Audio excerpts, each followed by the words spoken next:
The industry perspective is a space for those in the industry to speak freely about their experiences without fear of retaliation or a negative review. The views and opinions shared here are solely that of the individual and do not reflect the establishments in which they work. With that said, if you feel offended by these jokes, fuck it. We weren't expecting to get tipped by you anyway. That could be the intro. Turn your vibrator off, Like baby. vibrator, man. I was gonna say. I guess that is the intro shit. All right. Turn your pocket pussy off. I was trying. Wait. Force is not strong with this. Dude, you know, Well, it's not May 4th. I have a list.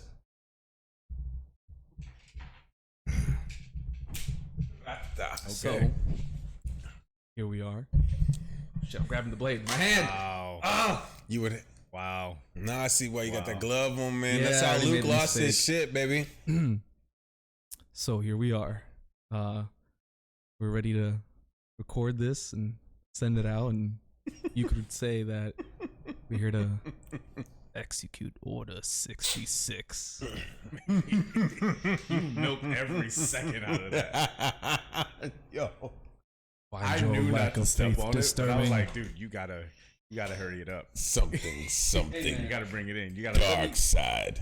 You gotta land the speeder. Something complete. Just gonna take off the blade and hold on to it. You got a backup saver. Damn. Anyways, Yeah. we take the hood off. Yeah. Because I Come know back you from the hotter dark than side. that. Ah, fuck, dude, it's so fucking hot trying to commit to this bit. Welcome back, everyone, to another episode of the podcast where we pull back the curtain and give you some insight on what goes on behind the scenes of your favorite bar and restaurant. We like to call that the interesting perspective. Fuck me. It is pretty interesting. Industry perspective. Fuck it. I'm gonna roll with it. What's up, motherfuckers? Good. Here we are. Good. Order That's the only one I 66. wanted. Yeah. Yeah. Order 66. I know you've been looking forward to this one. Oh, I have. I mean, I'm not wearing a Star Wars shirt, but I'm very I mean, you know, themed. yeah, you're on brand. It's I am on totally brand. fine. Yeah. That's okay. Very Cool. There Hey, will man. be many quotes and references, and you guys will not hear the end of it today. No. You were in for a wild ride. So for our listeners who don't watch whatever this, let them know the significance of 66. Oh yeah, Yeah. for sure. So we call our episodes orders, right? Cool, because industry and orders served and whatever this and that. And because this is our 66th order, it also goes it pairs well with goes it. We're nerds. I am in particular a Star Wars nerd. He is too. I think Jeffrey is. He knows his shit. I'm nerd Yeah. adjacent. He's nerd Yeah, adjacent. Nerd adjacent. But I'm definitely a big Star Wars nerd. I got him into it. He got Yeah, pretty yeah, heavily invested yeah. into it. So we decided a long time ago when we get to Order 66, we are gonna do some kind of theme or Yeah, whatever. Just yeah. just acknowledge that we are on And we Order are 60 executing Order 66. that we are as we executing speak. Order 66 Yes. and eliminating all the Yes. Jedi. Yes. This man was so excited for this.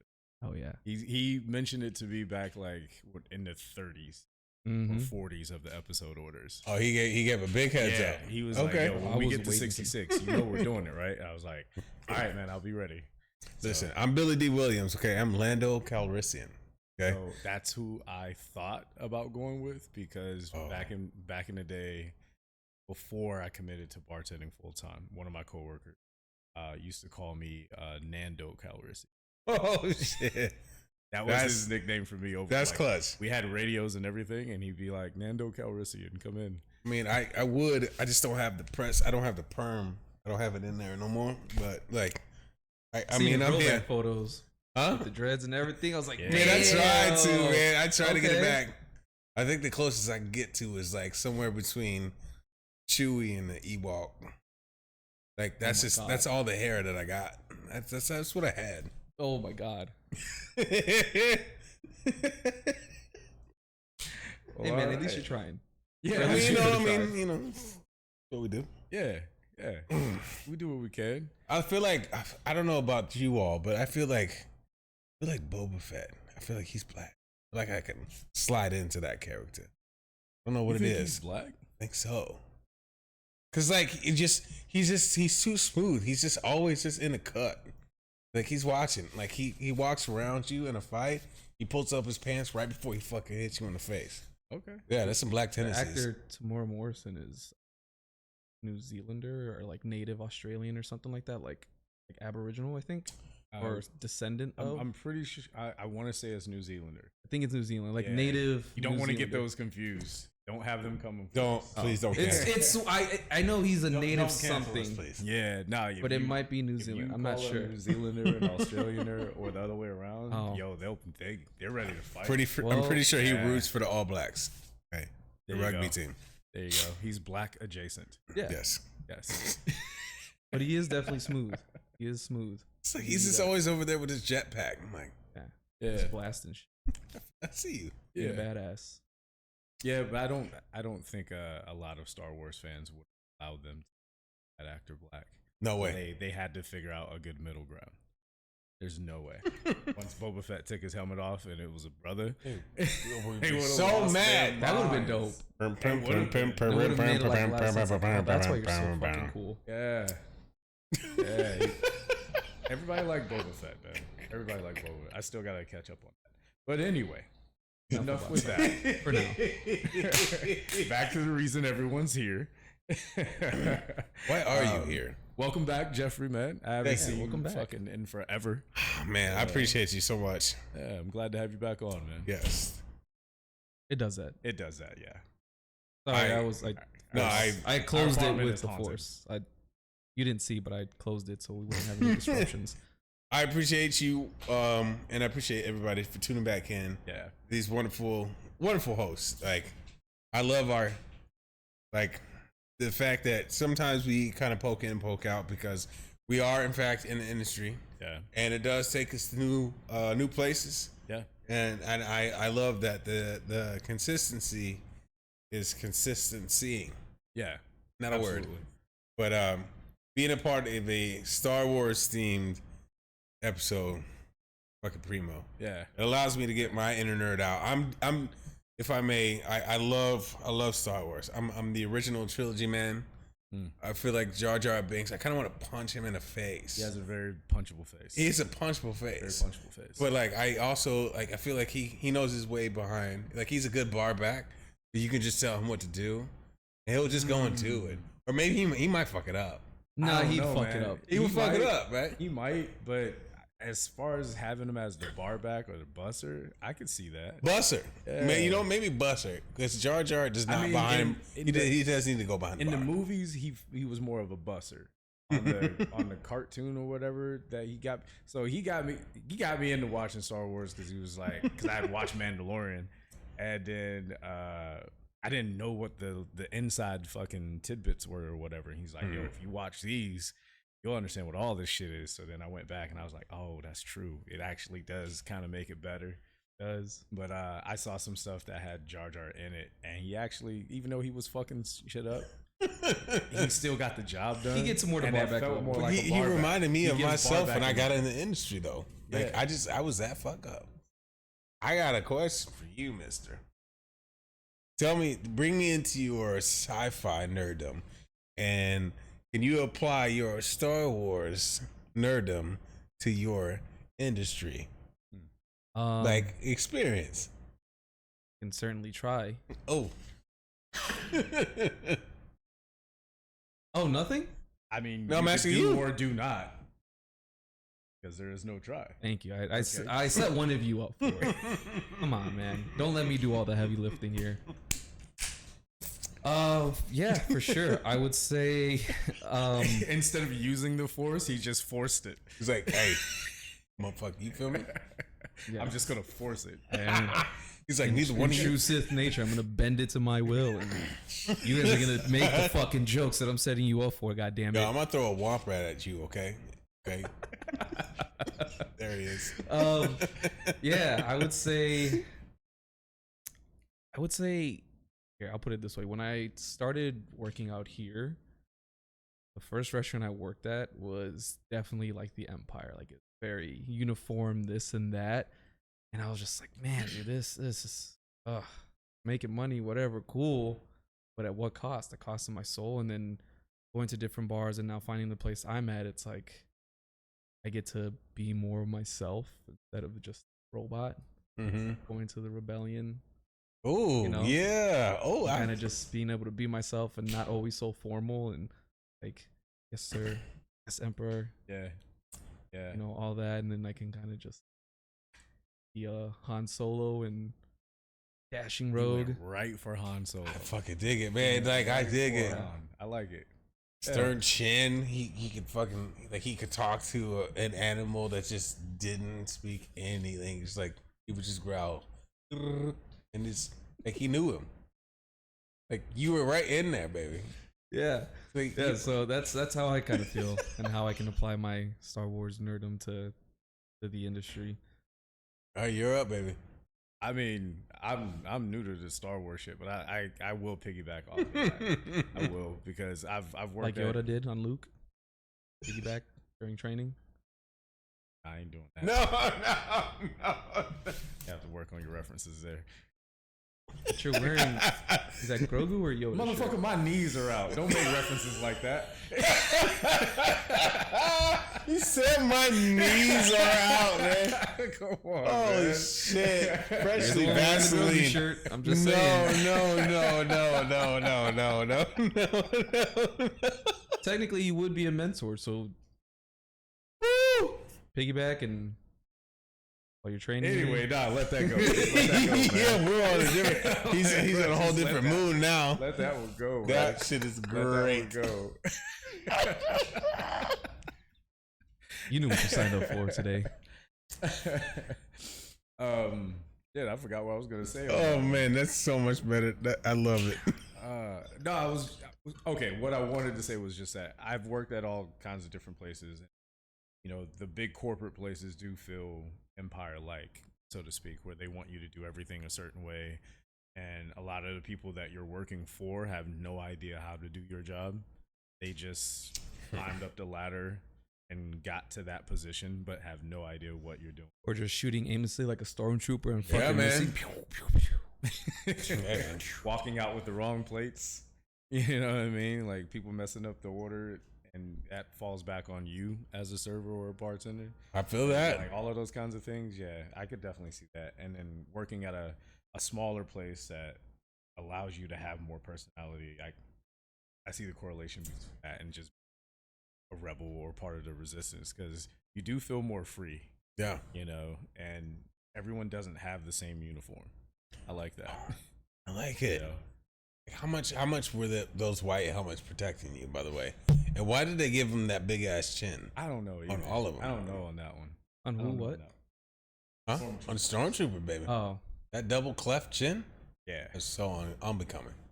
on the helmets or? Yeah. Yeah, just Oh, the, yeah, I just the don't know, fact that man. they had a Where have uniform. you been? No, I'm listening, but I'm trying to figure out what he was saying. Far away. I was. Sorry. I was, but then I heard him say something. I'm like, is he talking about the stormtrooper helmets? Or? Just that fucking. And they all have the same voice. They all have Yeah. the same voice. Yeah.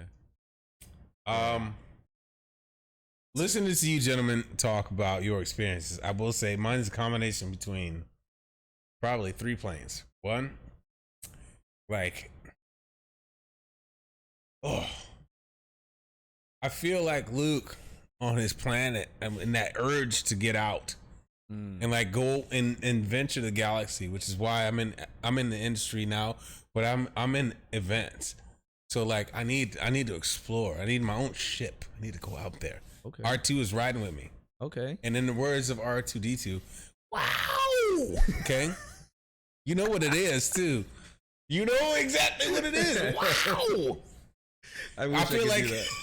I feel like him, and I feel like a little bit C-3PO. Like I'm in here, but I don't know exactly what to do. I don't know exactly what to do. Like I'm just here. I'm gold. I'm clearly the one that stands out, right? And I'm bald, so shit. Fuck. But then also I'm like, you know what? R2, we're gonna do this together. We're gonna figure it out. Right.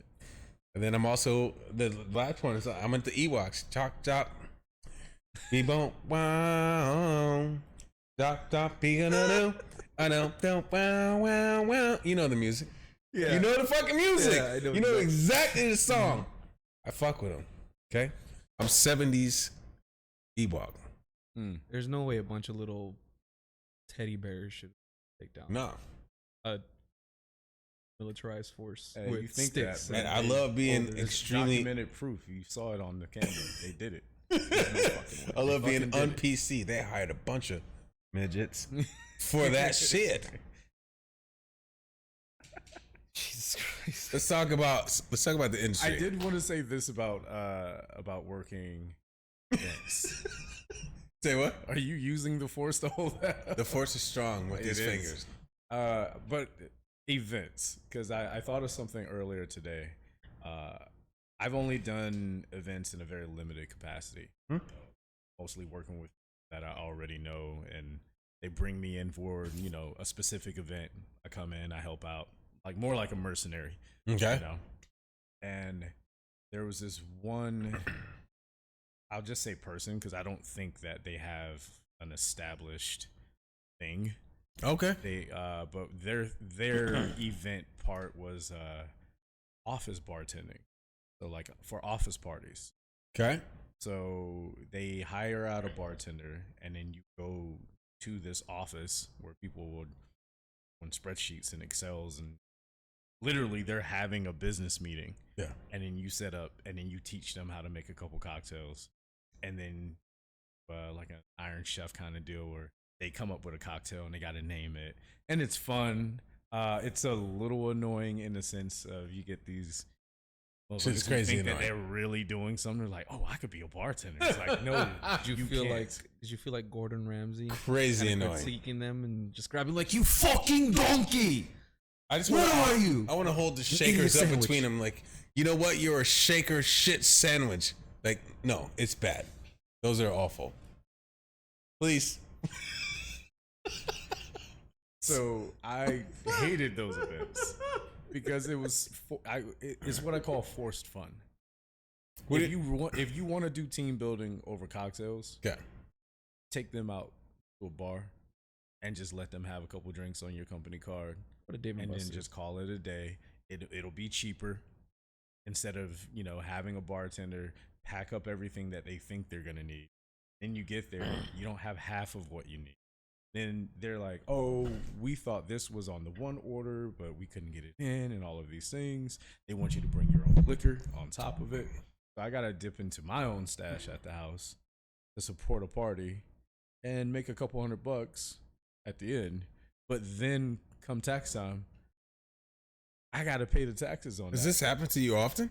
No, I'm saying this is what happened last year where I worked Okay. a couple of events for this group. Has that been the extent of your No, your no. event? Okay. There's a reason I'm saying this part. They reached out to me again recently and asked me to work an event.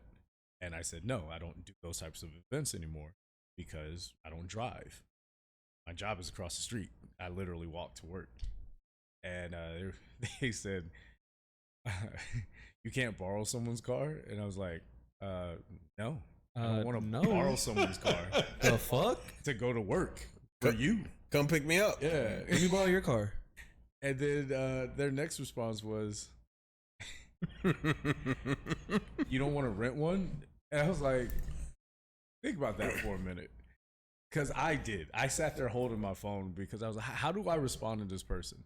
I go rent a car to work an event. Then you pay me. Where did I make any money? It costs you money to get to that event. Period. Yeah. Like There you was didn't no even thought break process. even for that shit. No. Dude. And then I still get taxed on it. Which is going to be a stupid tax. Because I'd be stupid to do that shit. I literally just responded back, sorry, man. That's As I said, jumping I to can't do light those speed events. of bullshit. Yeah. No. Yeah. Fuck all that. Yeah. No. Yeah. That was the only person I've ever had try that one with me. But yeah, just saying in events, that's the other side that I've had happen. I've also had the part where, like I said, I come in and do a big event and help out and everything's cool. But I've had that side too, and I was like, what the fuck? No way, sir. It's a king size fuck no. Yeah. That's the best part about, I think my favorite part about events is actually having the ability to say no. Mm-hmm. Just like, nah, that doesn't work for me. Yep. Like that I could make a bunch of money for that, or I could make shit, but like, nah. Yeah. And I can tell you straight up from my perspective, saying no gets me more work. A lot more. But also, especially when it's some bullshit like that. Yeah. Like in scenarios like that, when people are trying to bring you out to bring their vision together, right? But they don't respect what you do. I don't like it. I don't like when people think that they can just wave their hand and then you just get to do something. Right. Especially when you're independent. So like I've changed the term from freelance to contract. So you can track me, you can give me a contract for that day. This is what we agreed to, and that's what I'm gonna come out and fulfill. Right. And here's the price no matter what. And here's the price if you cancel. So like people think that, oh, can't you just do XYZ? Like, well, yes, I can, but can't you just serve your own drinks? So I love that you said no. Yeah. I do love that you said no, because it is an entirely different. There's so many factors involved. Like when you work for a bar, when you work for a place, and it's like, oh, there's a bar back, there's a whole kitchen full of things that you need and you can use in the back. But if you don't bring it, it's not there. Exactly. It's not there. People really don't take that into perspective. Especially when it comes to events and they assume that you're going to have everything. No. And they didn't even tell you that you needed to bring everything. They didn't even know what they wanted. In your contract, it probably stipulates that you're supposed to have X, Y, and Z or whatever, you know? But if it doesn't say have X, Y, and Z, you're not going to bring all of that. You know, you're not going to bring an extra pair of socks. No. Plot twist, they're like, hey, can you stay another 2 hours? I'm like, I brought this many hours worth of things. So, no. Yeah. Yeah. So, actually, nah. Like, they want you to just magically create more stuff. Guess what? Bill's still the same. Yep. Bill's still the same. Yep. Yep. How's everybody's weekends? Work weekends? Yeah. Oh, I did. Yeah, no. Weekends. This weekend was fucking great. Yeah? Yes. That's some fucking dope clients. I am still under NDA until I get paid, but I had a great fucking weekend. Got to see Eric Clapton perform. That was crazy. And I have not heard good things about him as a just person. recently just heard no terrible things about him. Yeah. No, it's wretched, but it's one of those like, let's just go ahead and tuck that right underneath this belt. I don't want to show the belt, but like it's somebody that's. I was around some very influential people, and I'm also heading up some new events, and honestly, in less words, I feel in a good place to say that I've turned down a lot of stuff recently, and that feels good. So less about how the weekend went. It's about how the future looks. Truly. Like, I was very happy with how this whole weekend ran into, because I found myself in a, you know what? Actually, no, I can't do that. Because I found myself being a yes man for so much, especially being in events. So, like, this weekend went well because the calendar is full, but I'm not doing anything that I don't want to do. There you go. Oh yeah, man. That's That's what's awesome. up. Like, it was really that good. How about y'all, though? I have not turned down any events.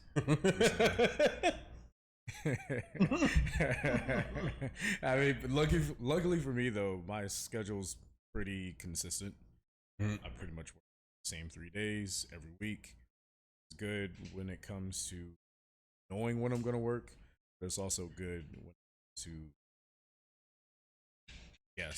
when I'm gonna be back. Use the force. Use the force, doc. Hey, you might as well. I ain't getting Wait. Oh. That's what the Force was the whole time. A Yeah. black man helping you out. It's the Sith. Okay. That's why they call it the dark side. The dark side, baby. Just Yes, got a sir. magic- just got a Yes, magical sir. Negro Come helping on. you out. Yes, sir. Clackety clack. Jesus. For the record, this wonderful man, Nando Calrissian. Okay. He texts me, he's like, do you have anything Star Wars themed? I'm like, no, I don't have anything Star Wars themed with me, but I am familiar with the dark side. That's still funny right now. Yeah. Anyway, Yeah. get back to it. Wait, Nando Calrissian on Paulo. Ooh, let me see. Ooh, come on, we gotta get something good for me. My name is so bland.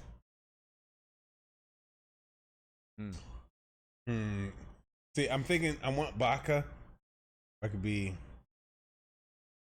Oh man, I don't know. Jeffrey McKinney. Y'all like comment on what a good name would be. Jeffrey McKinney. Give me a Star Wars theme, and I will Venmo you exactly $4. $4. Four. The Force. The $4. Why not 66? Oh man, damn it. Okay, $4.66.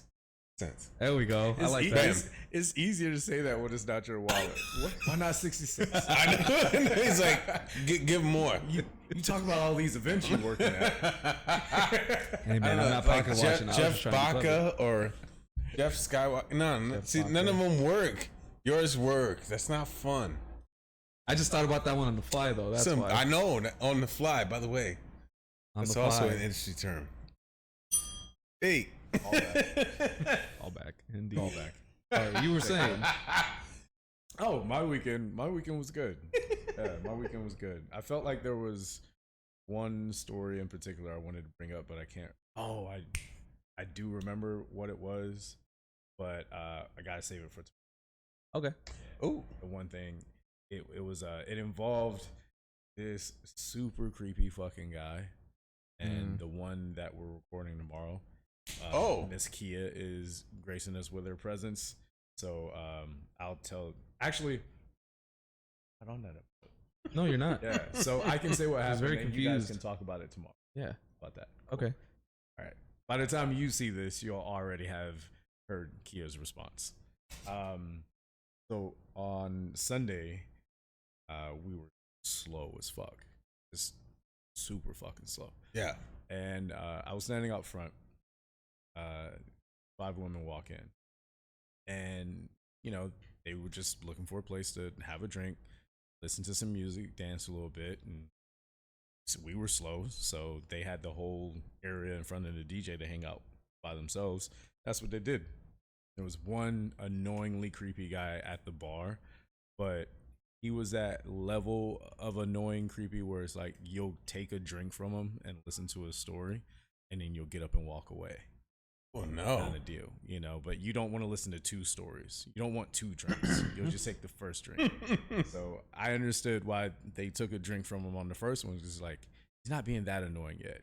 Then once he reached that level, they were like, all right, thank you. Hope you have a good night. And walked away from him. And then he followed him to the dance floor. And he was like, so anyway, like I was saying. Aren't we still hanging out? And they're like, no. No, motherfucker. The drink's empty. We've moved on. He seems like the type of person that you don't want him to bring you your drink. Exactly. You want to watch the bartender make him Yeah. your drink. Absolutely. Okay. Oh, Sorry. that's Him or her, they, them. Sorry. Absolutely. Funny you should say that, because the next guy who came to talk to them was exactly that creepy kind of guy. Oh, sweet.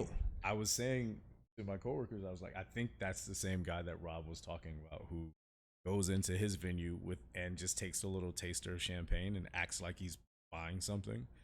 Because I've never seen this guy buy anything. I recognize him. I know him whenever he comes in. All he asks for is a glass of water, because that buys him enough time to hang out in the venue. But because we all know who he is, after that glass of water, we're like, all right, man, pretty much if you're not going to spend any money, you have to leave. Yeah. Because by that point, he's already made someone uncomfortable. It's usually the person. Yeah, he's the that very guy. first. He's that guy. That's so weird. This time he didn't even bother to ask for the water because as he walked in, two of the girls were on the dance floor dancing with each other, very suggestively. It's the best way I could put it. But it was them and their experience. Had nothing to do with him. Nobody called him over. No one suggested he should be there. Walks over. He stands, I want to say 3 feet separate from them. And is just staring at them. And he starts slowly raising his hands while standing next to them, acting like he's dancing. Waiting for the beat drop. Yeah. But there was no beat to drop. It was literally like some R&B shit. So it was just like, why are you doing this? Like you're just No. But on top of everything, there was no one else around them. So it's just these two women. Oh, man. With this weird guy standing 3 feet away, slowly raising his hands like a overcooked Undertaker, because he was wearing all black with a black bubble vest with no sleeves. It was like, are you hot or cold, my boy? Like, what are you? Because he had a Scully on. I'm like, how are you wearing a Scully with a bubble vest with a short sleeve shirt And a vest? And you're wearing all black. The most controlled motherfucker I've ever seen in my entire life. But, the most tempered controlled. He was climately confused. He was weather challenged. Yeah. But yeah, man. Weather challenge. That is the coolest shit I've ever heard in my life. Thank you. But yeah, that shit is mad funny. Then he's trying to dance with them, and they're clearly letting him know, like, we don't want to dance with you. No way. And he keeps trying. They'd move away, keep dancing, so he keep dancing next to him.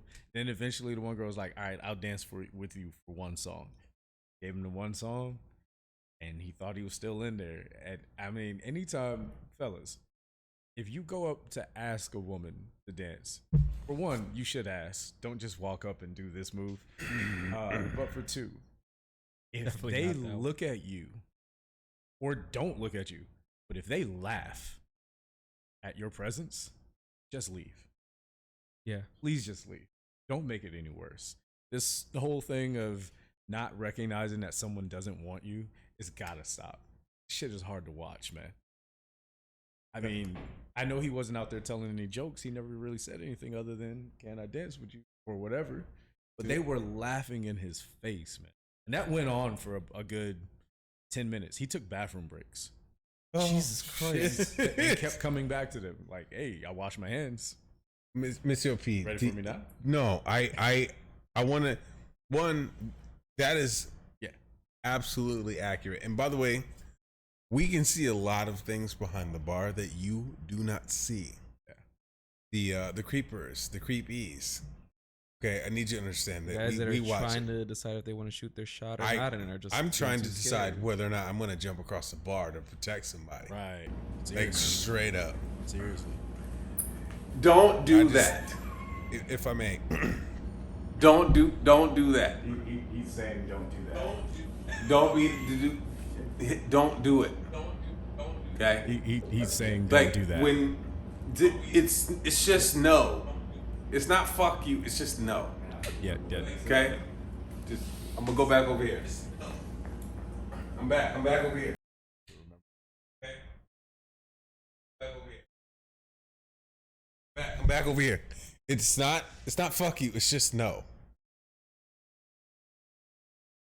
Okay. Anyway, continue, gentlemen. This man just broke the fourth wall. He broke the fourth wall on the podcast. He broke the fifth wall. I did. This is brand new for me. I felt really uncomfortable doing it, but like I just no. Yeah. Just stop it. Yeah. You're not helping anybody. You're really not. I have to have a reason. I have to talk to my people here. Like, are you going to hit him? Am I going to hit him? Yeah. Am I going to throw her out? I'm going to do it. And by the way, ladies, you're not absolved. Y'all creeps too. Okay? Y'all creeps too. Yeah. There are quite a few. I'm going to take a step. There are quite a few. On both sides. Yeah. On both sides. I just can't stand it when guys do it. Because that affects me too. Mm-hmm. You're making it harder for me to do my job. Honestly. Like, I don't go out that often, but like I want to go out without being, viewed as that dude. Seriously, I never go up. Not because I'm afraid of you. I mean, I kind of I am. am. Oh. Expand on Step that. on my joke. Okay. I was just trying to chime in. I didn't know you were gonna say that. But I thought you were going the confidence, like, no, I'm not afraid of him. You know, I just don't want to bother him. And I was gonna be like, I am. I'm not. But in some ways, Women are mean. you kind of have to fear them. They're terrifying. But They're mean. one thing I really cannot stand is when I'm hanging out with a group of fellas and they look at a table full of girls like, yo, let's go talk to them. None of them asked for that. Neither did I. Y'all can go over there. I'll sit at this table by myself. I'll look at my phone. I hate looking at my phone when I'm out in public, but that's one of the few times I'll just look at my phone or people watch. But one thing There's I'm not a lot doing of is, emails I gotta get to, man. Shit. but Damn, going up to weather's someone going else's crazy Can't right now. believe how Let unemployed me check I out am. the stocks real quick. I'm not Man. a big fan of that. So Just never unemployed. been a big fan of it. You know. I feel that. Yeah. What's your experience been like with that? Is there something that you can recall where someone in your group has overextended themselves for your night? Oh man. Do you have to get too specific? I'm just Yeah, I mean, I've seen it go, or just something you witnessed. I've seen it go both ways repeatedly, which is why I just don't like. I don't like shooting craps. I don't like betting. You know what I mean? Like I don't want to, because if you get super rejected or you embarrass yourself, that's a reflection on the whole table. Because now you got to come back to the table and sit next to me. And then it's like, I'm being judged for knowing you at that point. I don't want that, you know.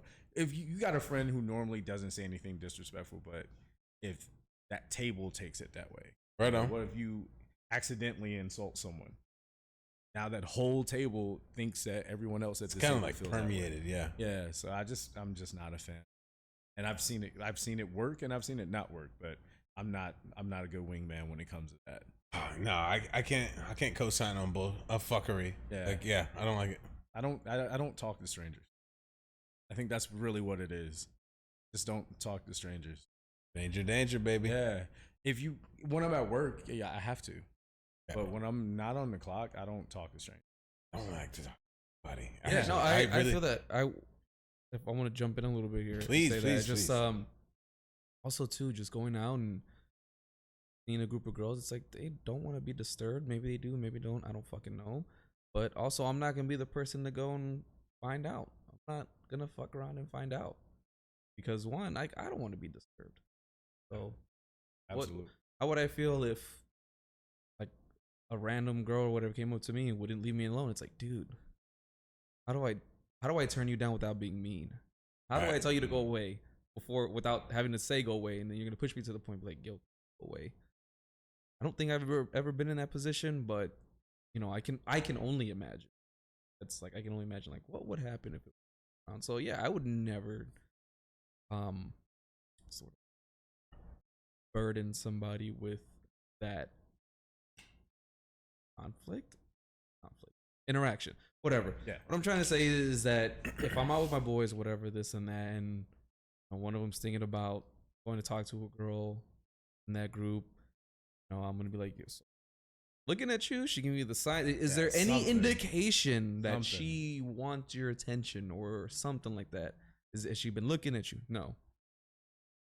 Caught you looking at her? Yeah. She anything else? No. Yeah, you probably shouldn't go over there. Yeah. No, I'm gonna buy her a drink. And then, all right, cool. Go ahead and buy that drink. You could have bought me a drink, but whatever, man. Yeah. We were boys. Shit. Wasting that money on a stranger. But I'm right She gonna here. hold We've your been head down up for there. so long. Like, Motherfucker, I bought the last 2 rounds. You gonna buy her a drink now? you Supposed to buy me a drink, fool. hit me Come back. on, man. Come on now. Yeah, is she gonna jump in if you get into a fight? I don't think so. I mean, And at this point, neither am I. Go buy her that fucking drink. Yeah, you're right. You order that drink for being a See if she got fucking hands. creep. See if she got hands. No, I don't think I've ever really seen one of my friends do that. Actually, no, I have, but this was like way earlier when I was like 21, 22, 23. And they were, I know exactly who it is. I'm not going to say his name. But if he ever comes out here, I'll tell you who it is. He was just really drunk. And he he's a good looking guy. You know, he's maybe about my height, good shape, light skin. So you know, he's smooth with it, but he was just so drunk. Light skin energy. He's just so drunk that when Y'all he ain't went up never and did coming it, back. it actually surprised me that it didn't surprise me, but it did surprise me. Like the way he was sloppy drunk and he still managed to like get her number. I don't know if anything happened later. I was just like, I guess I was wrong. Guess he got it like that. So I mean, sometimes I'm just honestly, like, hey, maybe I'm doubting my friends a little too much. Him specific. Getting the number doesn't mean what it used to. No, it No, doesn't. not But at still, all. he walked away yeah. like giving me that fucking look. Hey, God, I'm gonna tell you who it is, and I'm gonna hit him up and tell him what I was talking about. He has this dumbass face. It's not Wilson. It's a different one. It's a different one. Oh, His friend of shit. mine said, I'm thinking about the face that he makes. Not and the his name fucking drop. dumbass face. Love him. Love him, but yeah. Also, I wouldn't go up and do that either because the last time I went up to a stranger and asked for their number. Oh man. So this was like almost 10. It ended up being crazy. Like you remember that one Lil Wayne song where he's, I think it's the song I'm Single, and he's saying how the girl's like, she said she wished she could cut my dick off and take it with her. And I was like, hold on, she just said I'm just playing, and then that's what that girl was like, and I was like, actually this was prior to me moving to Arizona for the first time. So then I was like, yeah, I'm moving to Arizona, so Is she there? get the fuck Is she out. fucking there? No. She's this is back in Chicago. So I was like, I had an out. So I was like, yeah, My man. we're not doing this. Going to Arizona. Wow. So Wow. that was my story. Anyways, my weekend was cool. Yeah, no, I feel this, man. No, Friday was all right, very mellow, chill, whatever. Saturday was dope. It was Mexican Independence Day, also the start of Hey, Hispanic Hispanic Heritage Month too. So it was dope. How was it the start of the month? We're halfway through. Bro? I don't know. It's like Black History Month, except we only get half a month.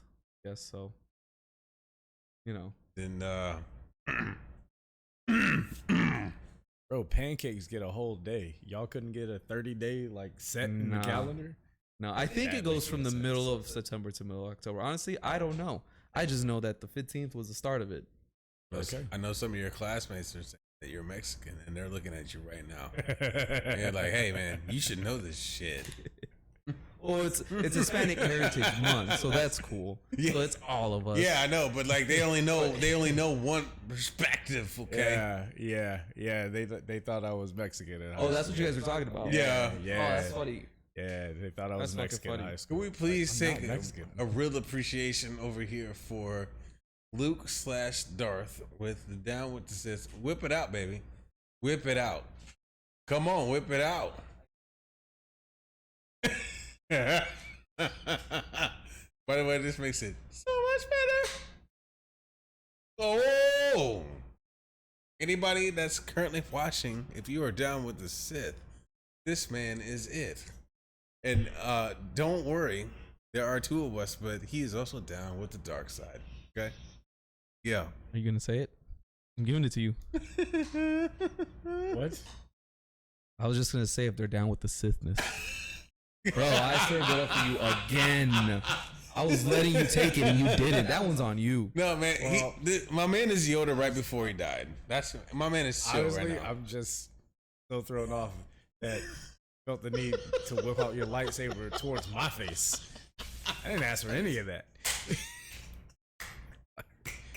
Swing that saber somewhere else. Disturbing. Hold on, I'm gonna read a tweet real quick that I got about this.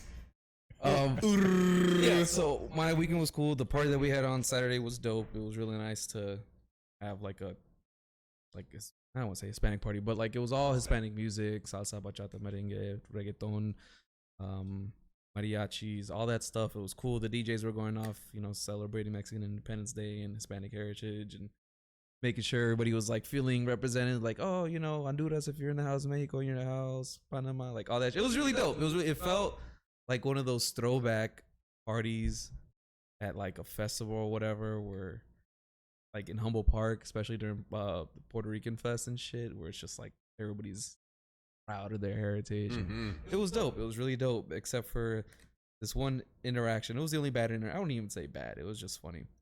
This girl came up and asked me for one of our margaritas, and I'm like, okay, cool, yeah. First of all, my bar was kind of full, not really, but people were like signing their tabs, and then she comes out like behind them, waving whatever. And me, I was like in a goofy mood, whatever, because I was in a good mood, so I waved back as fucking blatantly as she did, and I guess she thought that was me inviting her to squeeze in, and I'm just standing there like, hey, you're not gonna have to contend with me. You're trying to squeeze in between these two people, and they're not done yet. Hey, you do whatever the fuck you want. I'm not stepping in. And she really was like squeezing, didn't say a fucking excuse me, whatever. And then I was like, hold on, finishing up with them, boom, boom, this and that. She's like, yeah, can I get a margarita? I was like, okay, cool, whatever. Made it for her. She's fumbling through her purse. Already had it in front of her, poured and everything, because we do our draft cocktails, so it's very quick because we're high volume. And she was like, oh, do you guys have tahini? I was like, oh, you guys don't do tahini rims here? I was like, well, you didn't ask for it. You gotta ask for it. That's what I said. I was like, you didn't ask for it. She's like, oh, okay. And I was like, you want one? And I said that as like, well, I already fucking poured it. You should have said this beforehand before I poured it. But yeah, I'll pour it out into another cup and do that. I don't care. That's fine. Whatever. I'm not super busy. Not being sarcastic. I really wasn't super busy. But I was saying in the tone of like, you should have fucking said this before I poured it. But I was like, yeah, I'll do it. And she was just like, oh, I don't know. It's fine, I guess. And I'm like, all right, then why the fuck did you say anything? Oh, man. Why are you making a big deal? Whatever. And then she wrote a big fat 0 on it. And I was like, fine. I don't care. I don't fucking care. I had this Sunday party was geared up to be really big, but ended up being a little bit of a flop. It's just, it sucks when these promoters just don't put their whole fucking everything, foot, ass, back, toes. I don't give a fuck. It's not even putting that much into it, you know. Like, it's like trying to you're telling them to put their pedal to the metal and shit, but they're just like, I'm gonna do just a little boom boom. I'm not gonna full throttle, just rev it a little bit. Not lead foot, just little boom boom. You know, LA traffic, like that's what the energy they give putting in the effort to promote these parties. You know exactly what song I'm talking. Talk about the thing.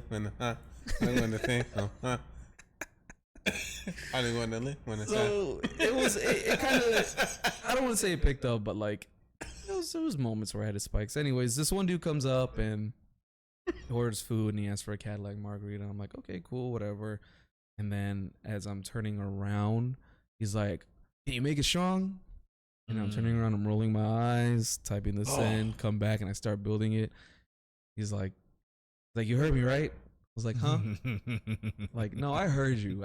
I chose to ignore you for our mutual benefit. But since you wanted to open this can of worms, let's fucking open it. Oh, man. He's like, I was like, huh? He's like, yeah, can you make it strong?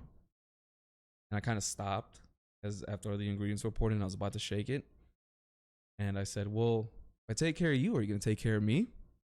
He kind of like looked around and he's like, well, what's taking care of you? Went back. I was like, I don't know, man. What's strong? Uno reverse. And he had nothing to say. He was like, okay. Yeah. He just had that look of defeat. Like, damn, I really just, bitch. Oh, God. Draw 4. Nah, you draw 4. God damn it. It's like Uno reverse. Draw 4. Draw 4. Uno Skip. reverse. Back to you. Skip. Color green. Skip. Uno out. I know 2. you got a bunch of yellow. Color's green. Like, man, come on. Yeah, because I didn't, not that I say I didn't hold back, but it kind of just came out. Because when he's like, well, what's taking care of you? And I was just like, shit, I don't know, man. What's strong to you? Like, that's how I thought in my mind, but it just came out like, well, I don't know. What's strong? Yo, to that exact tell me. point. I'm sorry. To that exact point. Like, that was a very human moment, and I appreciate that very much. Because that comes out so much. That comes out so much when you're in these scenarios. It's like, don't you ask me for a double whiskey neat, but make it strong? It's only alcohol. It's alcohol in the glass. It's 2 ingredients: alcohol and glass. Please. I'm sorry. Double whiskey That neat, just but make it that just strong. I just got It hot brought it underneath up. my arms. I'm just Yeah. sorry. I'm sorry, but please continue. No, but it was definitely a human moment because it's like, okay, you want me to take care of you, and we've said this many times before, not to beat a dead horse, but it's just like, okay, you're telling me you're asking me, well, what's taking care of you? I don't know. That's up to you to decide. What do you think would be an adequate amount if I'm looking out for you to look out for me? You know, your bill is roughly $40. So you do the math. Are you going to give me 15 or are you going to give me 20%? What's taking care of me? The industry standard is 50%. 20%, anything more than 15, it's like, okay, that's taking care of me. You know, it's more than the standard. And then after that, it's really up to you. Are you going to go 20%? 25? Are you just going to throw a 20 on the table because you're coming back? And it's like, okay, I can work with that. I think he tipped like about $8 on a 40 something tab, maybe. But in his first round, I was like, I just gave him the standard pour. I didn't make it strong because he came with that bullshit without any kind of prerequisite, without anything at all to be like, hey man, here you go, $10, whatever. It's like, yeah, do this. Can you make it strong? All right, with $10, I could work with that. Cool. He never came back. Yeah, So but that let me know that to also remind people, we don't expect to be tipped. We're not saying that we are just entitled to this. But at the same time, if that person walks up asking to be hooked up, a lot of times we have to cycle that through in our mind, because the majority of the time, people who ask to be hooked up are the worst tippers. You know, and that's just numerical. Yeah.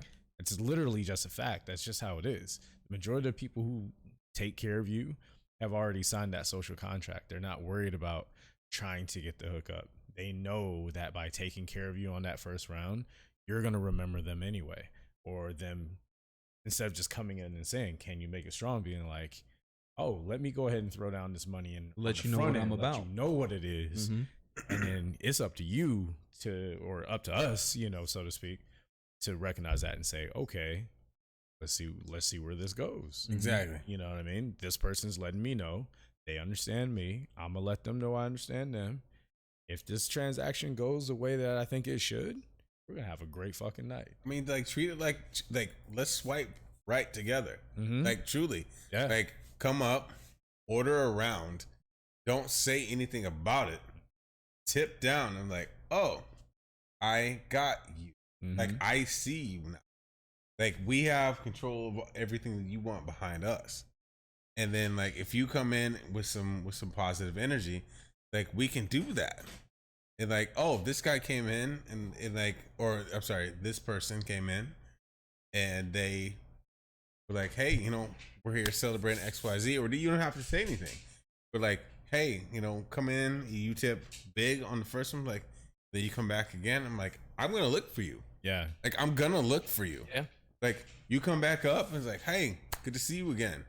You don't have to say a word. Like, you truly don't have to say a word. Mm-hmm. Come in, see me, come with the right respect, and the rest will literally follow you. And then, like, you know what? You took such great care of me. I don't know about you guys, but this is how I operate. Like, you took such great care of me, and I got you on this round. That shit goes I can do crazy. it. Absolutely. All right. And I want to be respectful for you, because I know the type of experience that I want to receive when I'm out. But like, it's truly sometimes, a lot of times, most times, unspoken. Like, just be a good person when you're out. Absolutely. That's yeah, it. we were out last night and went to catch a movie. And the place that we went to catch a movie, I don't want to get anybody in trouble by saying anything in particular, but the place where we went to catch a movie, I know a lot of people who work there. Yeah. But it's not one of those things where I know everyone who works there and I hook them up and they hook me up or anything like that. But it is that mutual respect, because I know them, they know me. We've done events there and things like that. So when I sat down, I never assumed that my server is going to recognize me or anything. I never assumed that I'm going to get taken care of just because I know the majority of the staff. 100%. I come in as a regular patron and I'm just sitting down. So when they did recognize me, I was like, oh, they recognize me, cool. Like they at least remember I've taken care of them before, meaning not that I've hooked them up, although I have hooked them up. They recognize me that I've served them before. They're serving me, and they look, oh man, good to see you. And when we got our tab at the end, they had took care of a couple shots for me. So I doubled what I was going to tip them. I tipped the same regardless. I'm going to give you a good tip as long as I get good service. Whether you recognize me or not, I don't care. But in that particular instance, I didn't ask for anything extra. I didn't say, hey, you know me. Hey, you know me. I'm here all the time. You're going to hook it up, right? No, I was just like, hey, you actually recognize me. Cool. I appreciate that. But I'm not expecting anything extra. At the end, I was like, oh shit, they took. Half the time, I want to wear a disguise. Half the time, I go back to the same place. No, I'm bullshitting. Yeah, but I like that experience. That's the way it's supposed to be.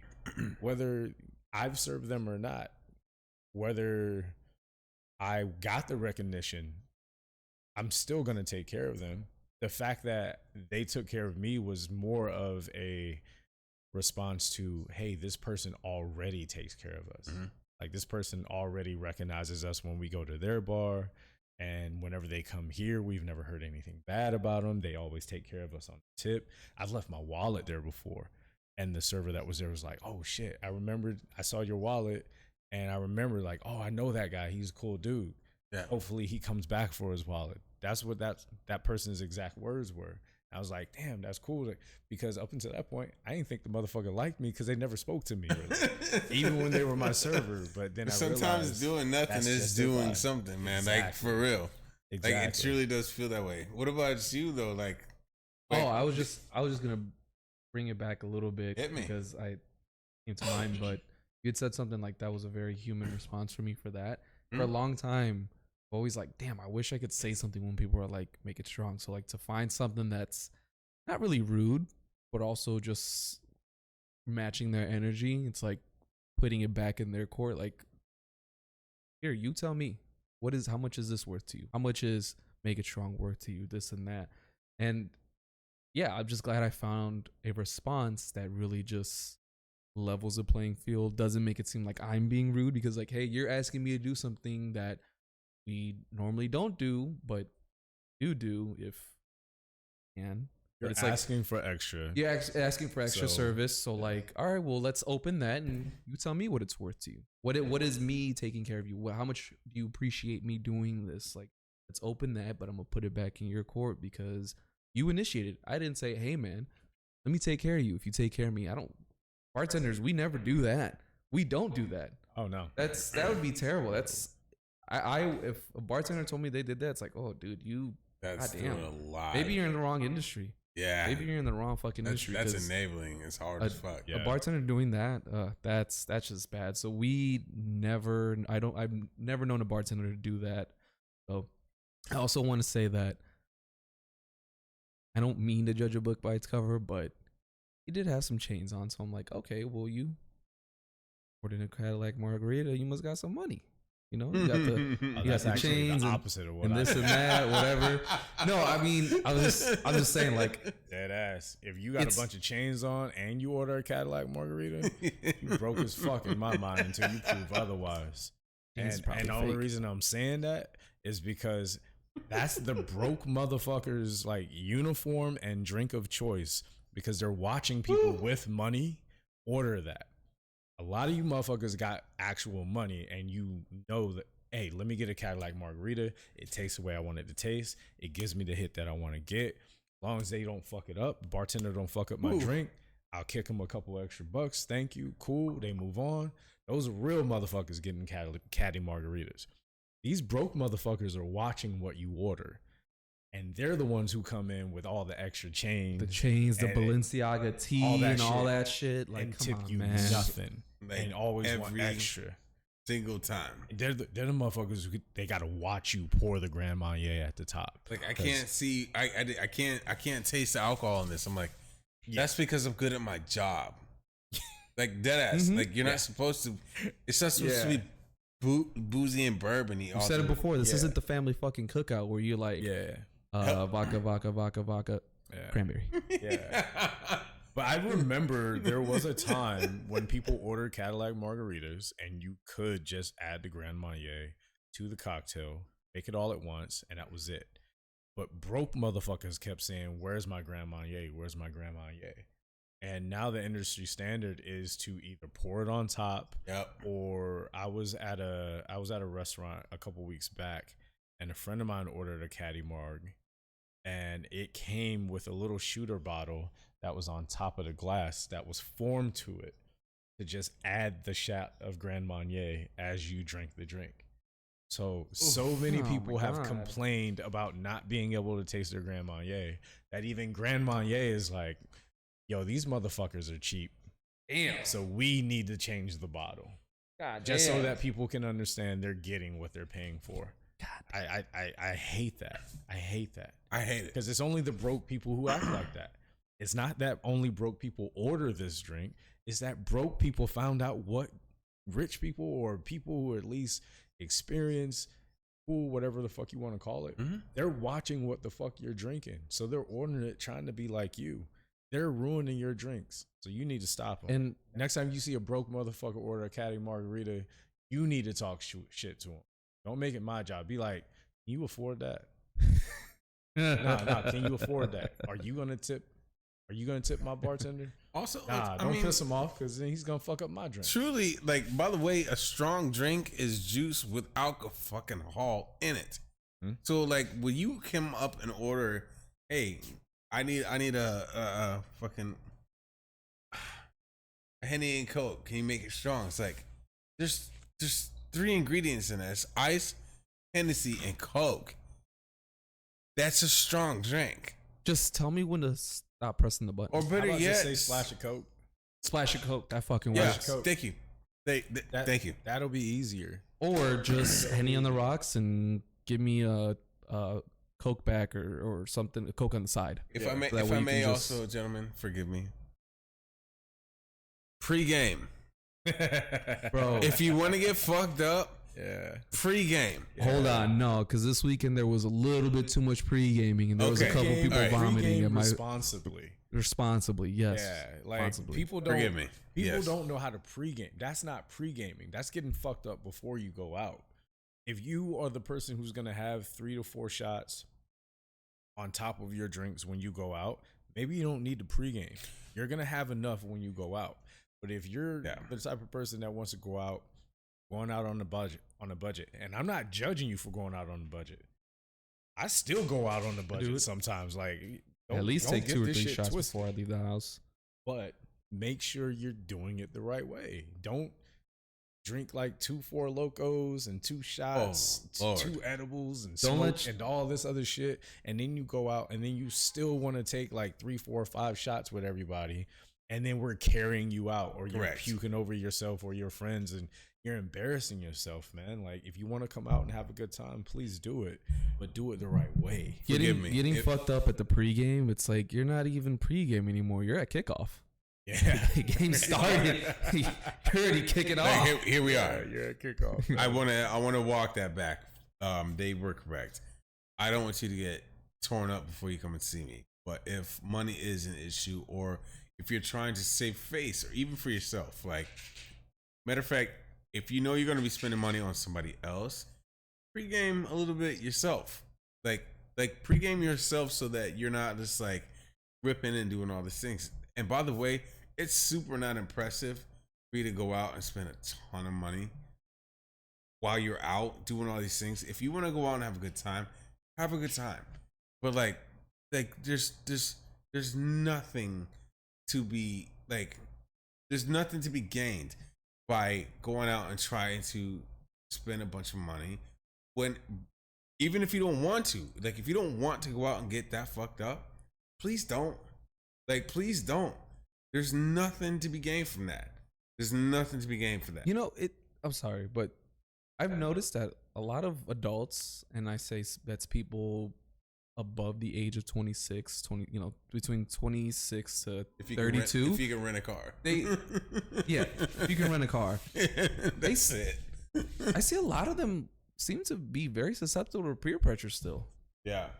Like, why are you letting your friends until you get. I've seen people come to the bar and like, take this shot, man. I don't want to take a shot. Come on. And then they do it, and then they're leaving the fucking venue like you're 29, 30, 31. Why are you still falling into peer pressure, man? Just learn to say no. Irish goodbye. Yeah, It's fun. I mean, It's so fucking fun, man. yeah, I mean, it's so fun. peer pressure, all of that.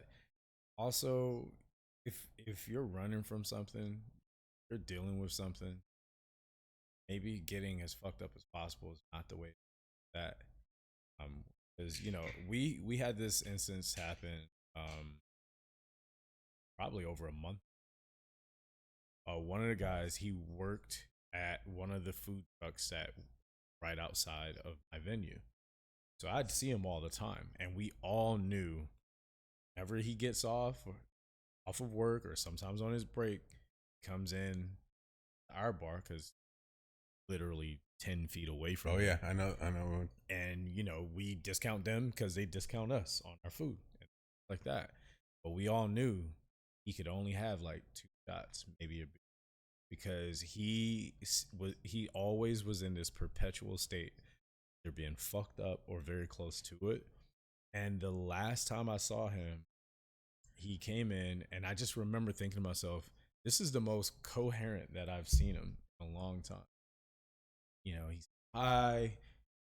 He didn't speak a lot of English, so we didn't have long conversations, but he actually was conversing with me a little bit, asking me how I was doing and things like that. And he asked for 1 shot of tequila and a beer. And I was like, all right, cool. Especially because you seem so sober, coherent. Must be all right. Mm-hmm. And then he's like, you know what? Just make it a double shot and the beer because I just want that and I'm good. And I'm like, okay, cool. Still, no red flags have gone off in my mind. Give him the double shot, drinks it really quick, takes 1 sip of the beer, standing there, and then I just see complete decline of him. Man, We literally had to carry him. Force was not strong with that one. Had to carry him out of there. His coworkers had to come inside and get him because he was so fucked Yeah. up. Jesus, But Christ. he only had that double shot, and I think he got through about half of the beer. But he was at a point where he's like, phone and this and that, and our security guard had to walk him out. And a week later, they found him face down in his pool. Oh shit. And so that was the last time we ever saw that guy. Oh It shit. didn't happen that day, but Here's this person. Yeah, here's this person who obviously was dealing with something. Oh my god. Obviously was dealing with something. And those are the things that we have to deal with and we have to see. So here's this person that we all know, and we enjoyed his presence, and now that person's not there. Wow. We like to talk about all of the other things that come along with this job, but there are things that we really have to be paying attention to. So you gotta be a little patient with us as well if we're cutting you off, or if we're saying you had too much, or we're putting a glass of water in front of you. Like all of those different things. Wow. We could be dealing with that while you're upset that you didn't get tahini on your rim because you assumed that all margaritas, especially spicy margaritas, come with it. It wasn't didn't even a tell spicy us. margarita. It was Yeah. just But that's what I'm regular saying. margarita. Yeah. For those people, Yeah. their drink or their enjoyment is the most important thing to them in that moment, where you don't even understand what your bartender or server could be having to deal with at that exact moment. Holy hell. They could be wild. seeing someone for the last time and actually know it. Because all of us were sitting there like, dude, what is on with him? It's because it was getting progressively worse. And he had people like his coworkers and everything tried to talk to him, telling him to calm down. That's why I was so excited to see him coherent. And then he got that double shot, and I was like, all right, maybe he'll be able to handle that. Are you okay too? Because I'm like always that's yeah, no, but that's an intense story to bring about too. Like Yeah. like are you all right too? Oh yeah, I'm always okay. But Yes. I can't speak for everyone else. Mhm. You know what I mean? Like there are other people in his family who have to do it. Right. I'm more concerned with them and then my other coworkers as well. Because that's shit that you got to deal with, man. got to deal with all of it. It's all fun and games, but it is very serious shit when it comes to having a night out, having a drink. And that's why, shit, we're always like this. Yeah. When we leave, we're like, yo, let me know when you get home. Rob is terrible at it. He is. But I get his text like 3 days later, man. Rob, big up to you. He's getting better. You're way too big for this stuff. yeah, I know that Rob is okay when he'll text me about something else. I was like, okay, it's a day later, but at least I know you're still alive. Cool. Thank you for the meme. Oh, yeah, absolutely. Getting is. better at it. Yeah, Thank you for the absolutely meme. is. Actually, so I'll bring it back for a second because you mentioned that having a tahini on the rim is not a universal thing. Sorry, I wanted to bring that back a little bit and make a little light here. Yeah, that was another thought that went through my mind with the interaction. It's like, I'm sorry, we don't do that at my place as a standard because one, we're too fucking. Right. That doesn't mean we won't. If you ask for it, yeah, sure, we can gladly do tahini, sugar, or salt. Yeah. Just because the last place you went to did it doesn't mean every single place does it. More people prefer not to have anything on their rim as opposed to having something on their rim because not everybody wants salt in it or tahini. Just because it's like you said, it's a spicy margarita doesn't mean it's supposed to get tahini on it. It's not. That's not standard. So By the way, if you want something on your rim, just let me know. Okay. Yeah, if you want a rim job, just let me know. All right. Listen, we can figure it out. Freak of the week. Anyway, but on some real shit, some people will get insulted if you pre-rim their glass. it's On some real shit. Don't be putting that on my glass. Right. I don't want that on my glass. Thank you, Pete, or for whatever. bringing I'm it like, up. no, all right, I'm sorry. you guys, So said it. Not everybody wants it. It's not a standard thing because, like you said, it just for me, like, what are you doing? I didn't ask for this, and it goes back to things we've said many times before. Tell us what you want. We will make it. If we can do it, we will do it. Absolutely. Just tell us. You can't assume that we know you want tahini on your rim because you got a spicy marg. It wasn't a spicy marg, but I didn't know it was a regular margarita. How the fuck was I? Spidey Marg?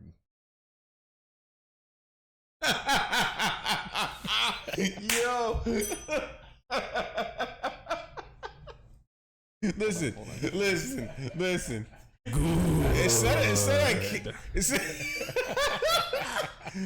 Yeah. Let the hate flow through. Excellent. Listen, it's not a will I, won't I. It's a can I or can I not. Okay? Yeah.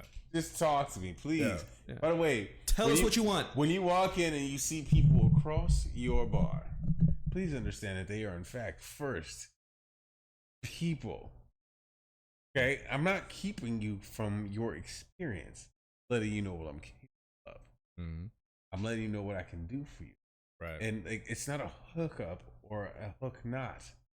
Okay? A hook down. Non-hook. Like, I just like, we're here. Like, I'm you came into my job.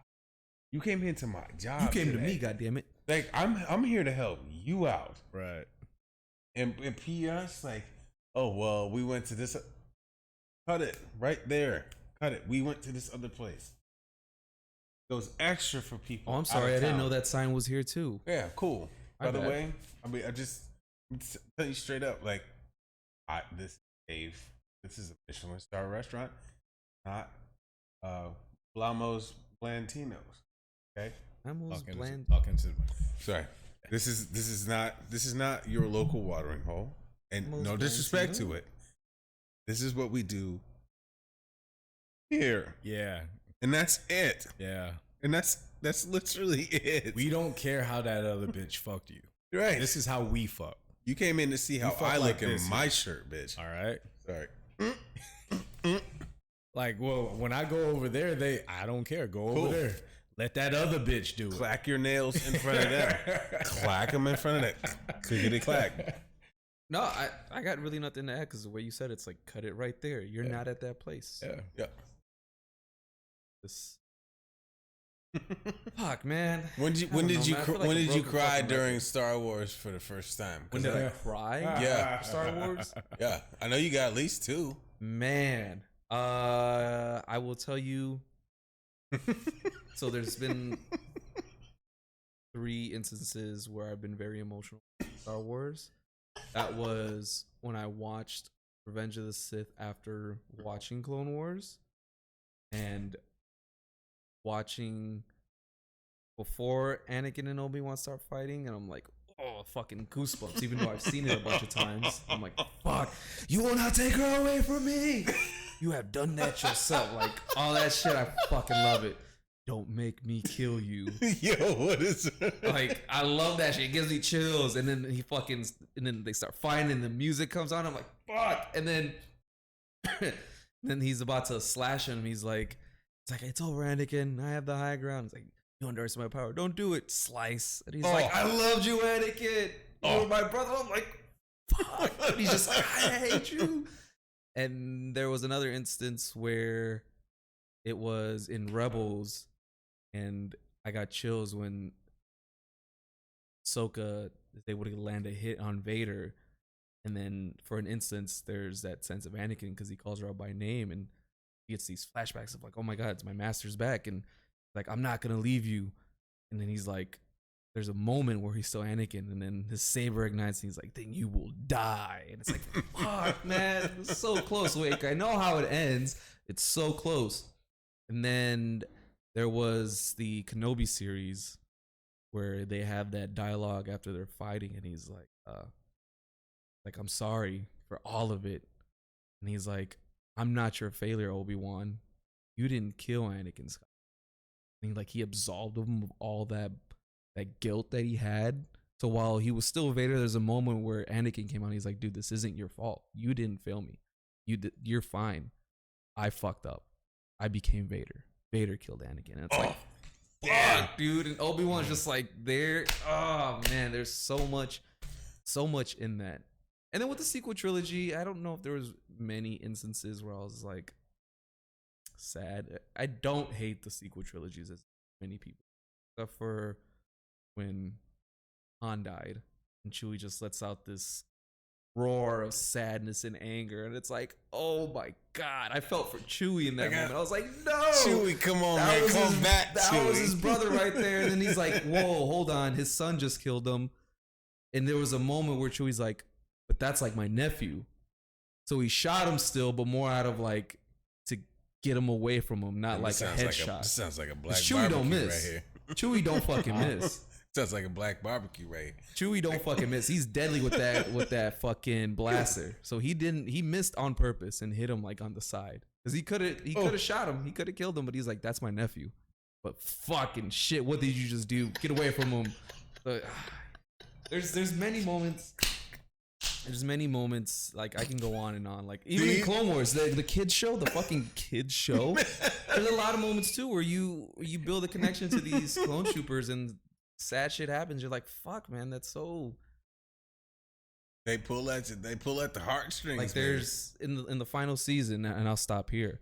There's a moment where after Order 66 is already been executed, and Ahsoka's able to save Rex by getting the chip out of his head.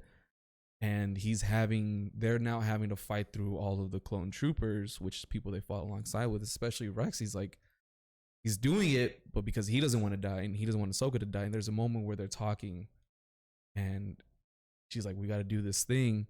And he's kind of just there like, okay, yeah. And she like tells him, she's like, you're a good soldier, Rex. Pulls off his helmet and he's got a tear. And it's like, dude, you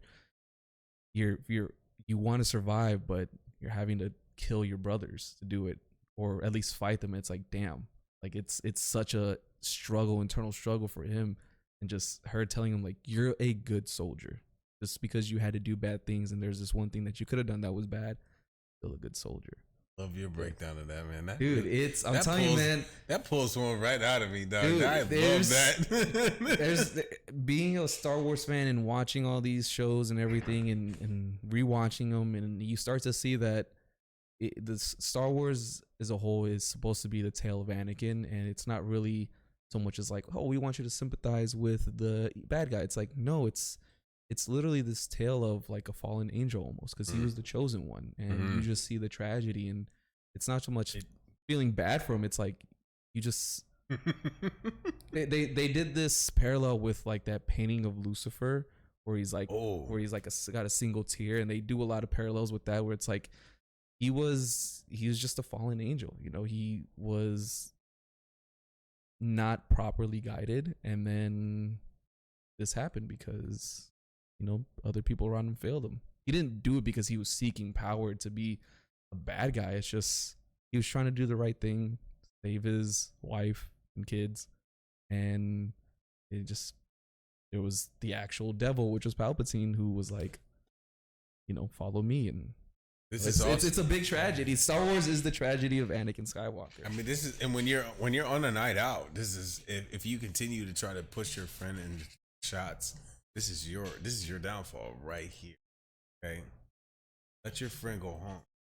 Okay, let the Force be with them, please. Hey man, you got me started. I got you fired up. I got you fired up, Jack. I'll show you.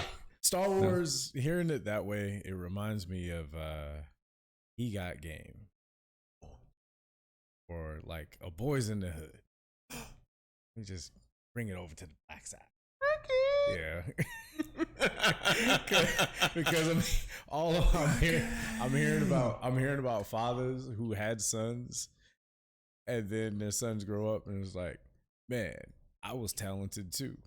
But unfortunately, you're the one that's gonna have to be the one to fix all my mistakes. Taking belts of Hennessy while he's out on the court with you. Yeah, it's like, you know, like when He Got Game, like Denzel was like, I was a bad player back in the day too. Yeah, but you're not me, man. Like you have to look at your dad as like, I have surpassed you. Yes. You know, it's crazy how those stories just kind of overlap. You don't think that with Star Wars, but Anakin really was that dad who, like, he could have went pro, and then he listened to the wrong booster or agent or whatever, and then he lost his baby mama and his kids. Oh, then by the time he finds out about his son's D1, getting Damn. ready to get and drafted. that's Luke, baby. That's Luke, man. Yeah. Luke is D1. About to be the best wide receiver we've ever seen. It's like, man, you know that's your sister, right? Yeah. Okay, but anyway, fuck it. Just sign the contract. Yeah, but she's on the cheer team. Oh, man. She's varsity. Man, and she's into weird shit. Yo, Okay. Speaking of which, I met my half sister in high school. Hold on. Yeah. No. I did. You do not get the segue from fucking Luke and Leia to, by the way. No, you don't get to do that. Can you unring that bell? Holy shit. Yeah. Let me see if I can. No. You were cut the fuck off. Yeah. Clunk. Holy shit. There we go. Yeah. Woo. Sorry. But funny thing is that she was dating the best friend of my best friend's brother. Okay. So I had a best friend. His brother was best friends with my sister's boyfriend. But I had never met my sister before. I didn't even know she existed. So we were kind of like Luke and Leia. Like, I didn't know this fucking woman existed. Okay. Like, dead ass. Thankfully, she was dating someone that I knew. Like, That's so where I was that's going. what I'm saying. That's It's where I was like, going. you know, like, we didn't have 23andMe back then. What the fuck? Like, there was no like. Oh, hell no. Okay. Listen, Hell no. Nah, I mean, I grew up in North Carolina, but not that kind of North Carolina. North Kakalaki, but not that quite Kakalaki. Yeah, no. Man. We don't play with that shit. But yeah, I was just thinking that the Star Wars theme is like, you don't know that's your sister? She's been right next to you the whole time. I was like, I know, I don't know this bitch. I was on another planet. I was on another fucking For planet. real. Yeah. I lived in a whole different county. I learned about her through a hologram.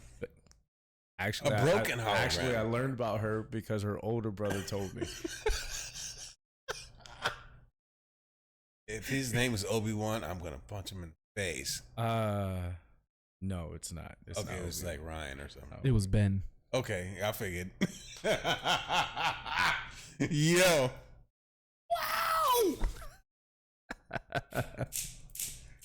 Wow. Okay, since we're kind of talking about Star Wars, What you mean kind of Kinda. talking about Star Wars? You're still in costume, my dude. I am. Yo, and don't ever fucking change for anyone. Favorite movie? Oh, Shawshank Redemption. No, Star Wars. Sorry. Oh, sorry. I thought I prefaced that. Damn. Return of the Jedi. Okay. Far and away. Why? It was a very big culmination of the story, and it was just hyper emotional, and it encompassed all the things. And if I'm not mistaken, it also showed my favorite like ship of all of the ships in Star Wars, which there's a ship that had basically a large fin on top and then the two fins folded down that left the Ewoks planet. I don't know if we know what that's called. I think it's called like a. You know what I'm talking about, Lambda right? cruiser. Well, it looks like a triangle. Right? Yes, it does. I think that one's was called was that the Lambda. second one? What do you mean this is? I mean, it was in the, like Return of the Jedi was the third of the trilogy, correct? Mhm. Okay, so I think I might have that wrong then. The Ewoks were primarily in the second one. Or was that Return of the The Jedi? Ewoks were in Return of the Jedi. Okay, Yeah. okay, yes. So there was a mission or a outpost where the those like motorcycle forest. styles. Yeah, That's Return of the Jedi. okay. Yeah, So we're in there Endor. was this large trifold like. Yeah. I believe that's called the Lambda cruiser. That's that. Yeah. I liked it because that was a culmination of the entire story of that era, but also it was in Ewoks. It was in a story. It was already in the forest, and then that one is my favorite. That's my favorite shit. Okay. But also, I mean, it was just a whole like that was a lot. Yeah. Like all of that was just so much, and it culminated in a trilogy. And I still have the physical tapes, the actual VHS tapes. Oh in my God. house. Yeah, they're in paper, by the way. Oh my God. Yeah, in my house in Indiana, there are still. I have that trilogy, so like I've watched absolute shit out of them.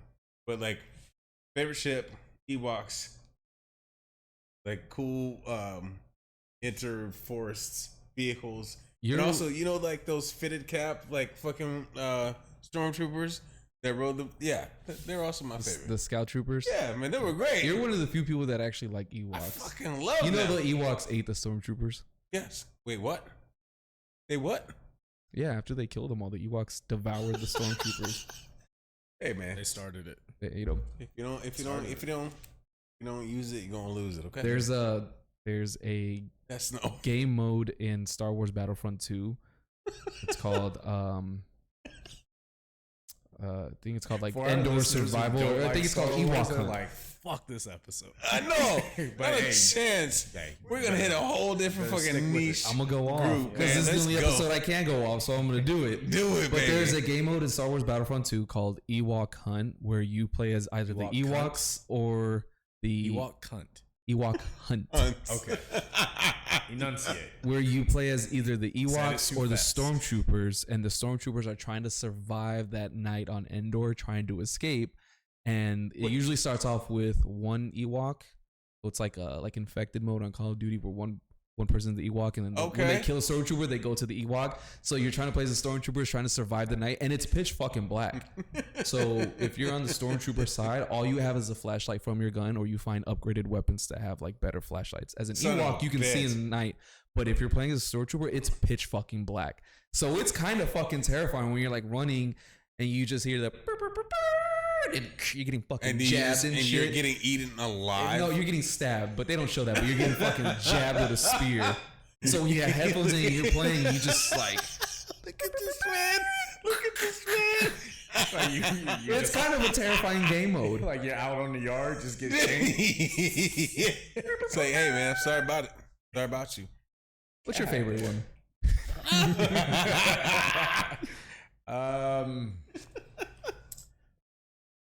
It's kind of a tie for me.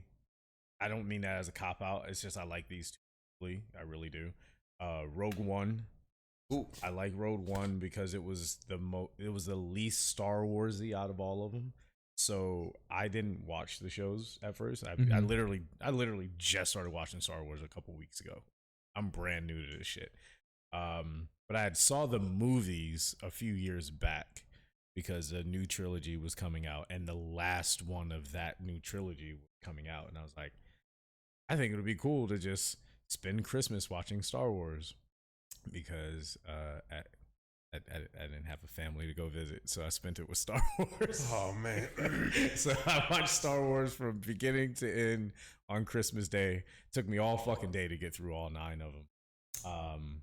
9. Well, 10, because I had Rogue One too, and I threw it in there. Oh my lord! Yeah, it was a lot. That was a lot of Star That's Wars. intense. But I like Star Wars because it was the most. I mean, Rogue One because it was the most un-Star Warsy out of all of them.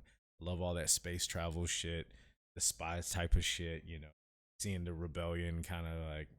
Big, are you a sci-fi? You know, like come to sci-fi? fruition. Heavy sci-fi. We'll talk about that after. I got a show for you. Gotcha. Like, he hates me talking about it because it's like, hey, you never watch it. He's like, and I never will. But it's a great fucking show. Trust me. Anyway, so hot. and then the other one's Revenge of the Sith, because I liked it as I didn't watch the original 3 back in the day, so the datedness of it is a little harder for me to sit through now. Had I watched it when I was younger, it'd be like, okay, whatever, but I just never saw it. So Revenge of the Sith visually was the most appealing because it combined the old shit with the new shit kind of. And I hate prequels, but I did like seeing how Darth Vader became Darth Vader. Yeah, That was pretty cool because it made sense. He's being lied to by someone he trusts, but also the people he works with and for, he already didn't fully align with that ideologies as well. So you can see how someone could go to a dark side kind of vibe. You have any idea how pissed off I was not seeing James Earl Jones in that fucking, like, come on now. Oh, that voice didn't match the person that when he peeled his cap back. You know what? That's why when they complained about the Little Mermaid, I was like, shut the fuck up. This is us coming back for Darth Vader. He couldn't have been whiter. He could not have been whiter. Sorry, But yeah, those are my two. Those are my two. Okay. Yeah.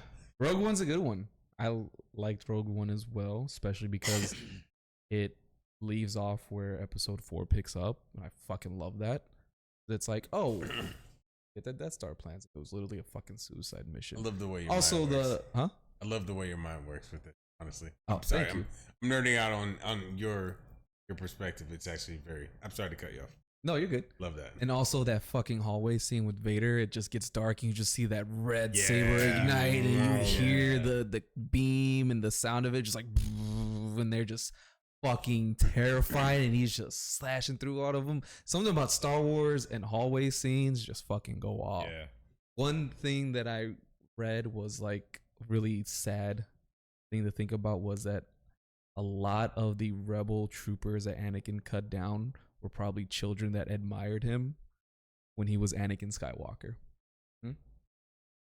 Sit with that. Sit with that. A lot of the rebels he killed. Oh yeah.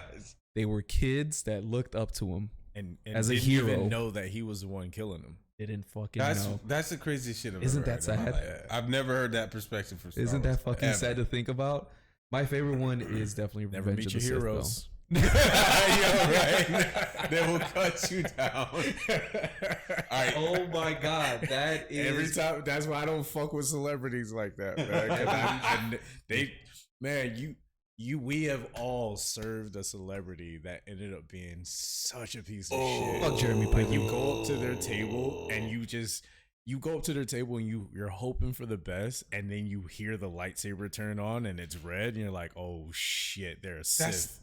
They're a fucking Sith. And now I'm stuck here serving this Sith Lord for the rest of this interaction. Nah, I fucking hate that shit. I gotta I hate ask, that though, shit. gentlemen, again on this perspective, if you're picking up a lightsaber, what color is your lightsaber?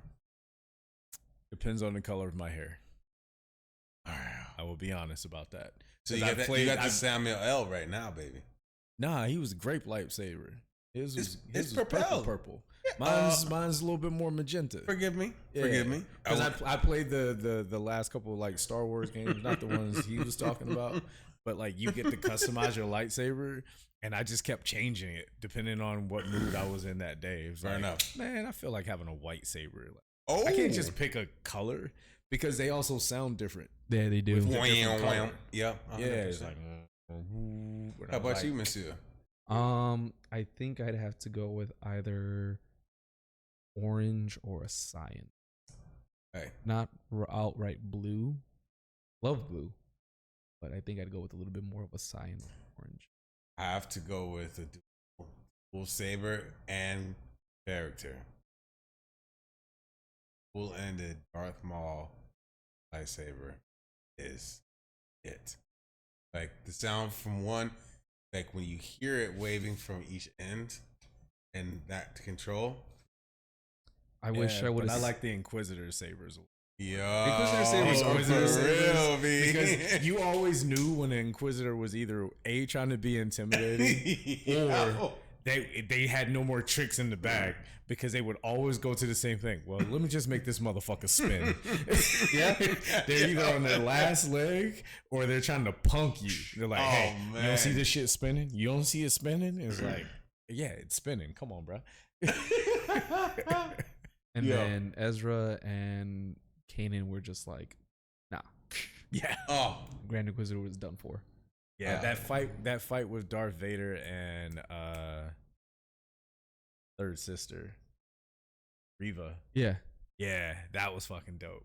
Cause then she, like I said, she grabbed that one, or she had it, and she was like, "Well, let me make it spin." He's like, "Bitch, You fucking broke what the it. fuck is that?"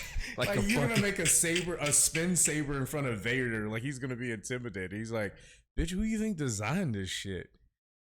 He is the epitome of intimidation. There's this one cold ass line from a comic book, and Vader's on this planet, and then he gets ambushed, and the rebels tell him, they're like, give up, you're surrounded, and he says, all I'm surrounded by is fear and dead men, and ignites its sabers. It's like, God damn, that is ice cold. That is ice cold. That is ice ice in cold. his fucking That's harsh. veins. That is the hardest fucking line I've ever seen come out of Star Wars. All I'm surrounded by is fear and dead men. Yeah. And then ignites it and then proceeds to slaughter them all. It would have been funny if after he said that, he'd be like, "Man, you come straight out of a comic book." Sorry, cheesy. That's all I had. Yo, That's all I had. like, you know what? You right. You right. Watch this comic Like, book shit about If somebody doesn't wipe me out like that, I don't even want it. Because that's wild. That's crazy. If somebody hit me with something like that, I'm like, hey, you know what, man? I don't want no problem. As a matter of You got fact, it. I'm gonna go ahead and clock You got out. it. You're him. I'm gonna go out and I'm gonna clock out. You're like, you know what, man? You know what, man? I'll use this communicator to call a ride home because I don't want these smoke signals. You telling me to not be here right now? I'm out. Empire don't sound that bad at this moment. Yeah. You come out here, Yeah. we got you like surrounded 50-1, and you say some shit like that. You know what? Yeah. Yeah. Long live the Empire. Fuck it. Come and scoop me up, and can you please bring this man an inhaler? Sounds like he's out of it, and I'm good.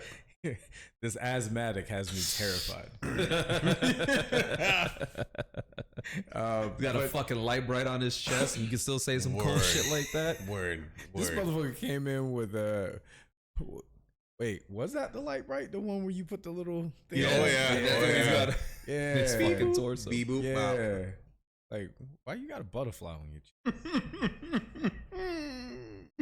You go to a rave now and see that.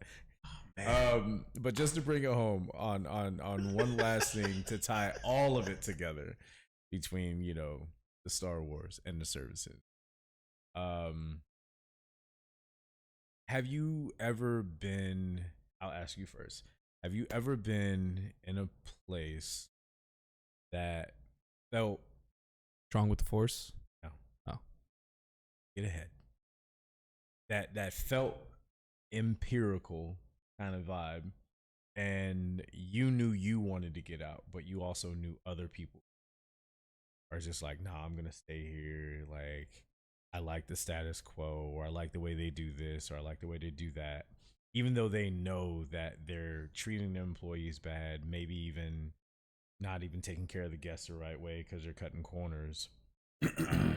So yeah, have you been in a place like that? And if so, how did you deal with that? And how long did Yeah, the first place I worked here and then the place I worked at with you were both places like that where I knew there was some really foul shit going on, or it just felt like, damn, man, guess I'll try to make the best of the situation. My coworkers were like, nah, I'm gonna stay because the best I got right now. You know, it's like, fuck it, I don't like it, but it's better than working at some other places. You know, like the Rebellion. It's like, fuck, dude, I can't.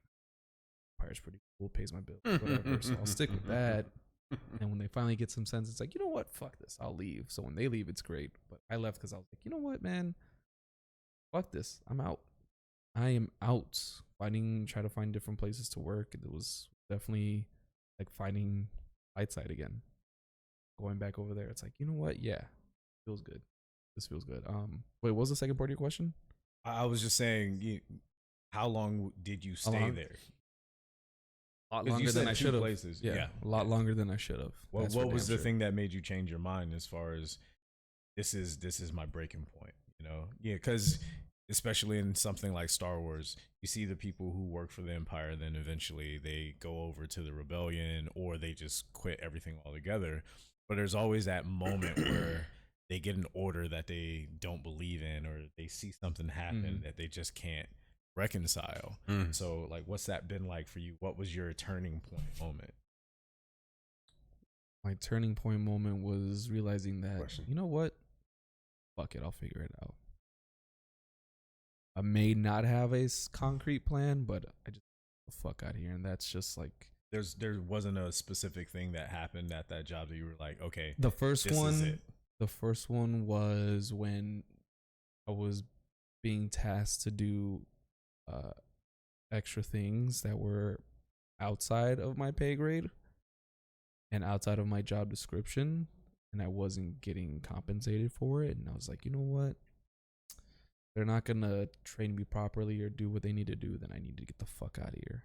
And then I was just like realizing that I was drinking so much, a lot. And this was when I was living on my own at my other place.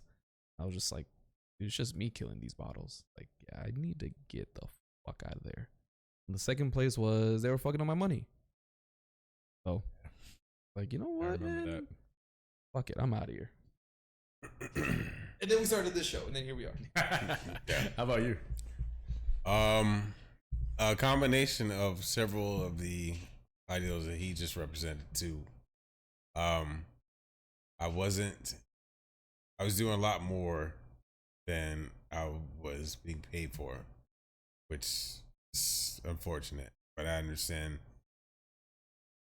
I understand what it means. I was a part of a corporate group with that, but also it actually brought more drinking out of me too. And it's one thing to be around it all the time, because I will say that my relationship with alcohol has changed since being behind the bar, because it's just so much easier to there all the time, right? And it's there, and when you have an issue in you, like it can fuck you up. But I will say that a huge turning point is not being in the same place all the time, and like in terms of like being in. The question is about no, I mean not being in what same place. So like not being in a brick and mortar place all the time has definitely changed it, because I wanted to, like, I enjoy the spirits. I enjoy the things that go along with this career path. You know what I'm saying? But I also I don't just sit around and do it now. You know, I don't feel the need to go out. So I guess do it. Unless where it's just I'm happy, and run your exact question by me again, because like I really I've been thinking about it, but I've been overthinking it during his answer. Okay, so my main questions were, have you been in that situation? You said you have. Mm-hmm.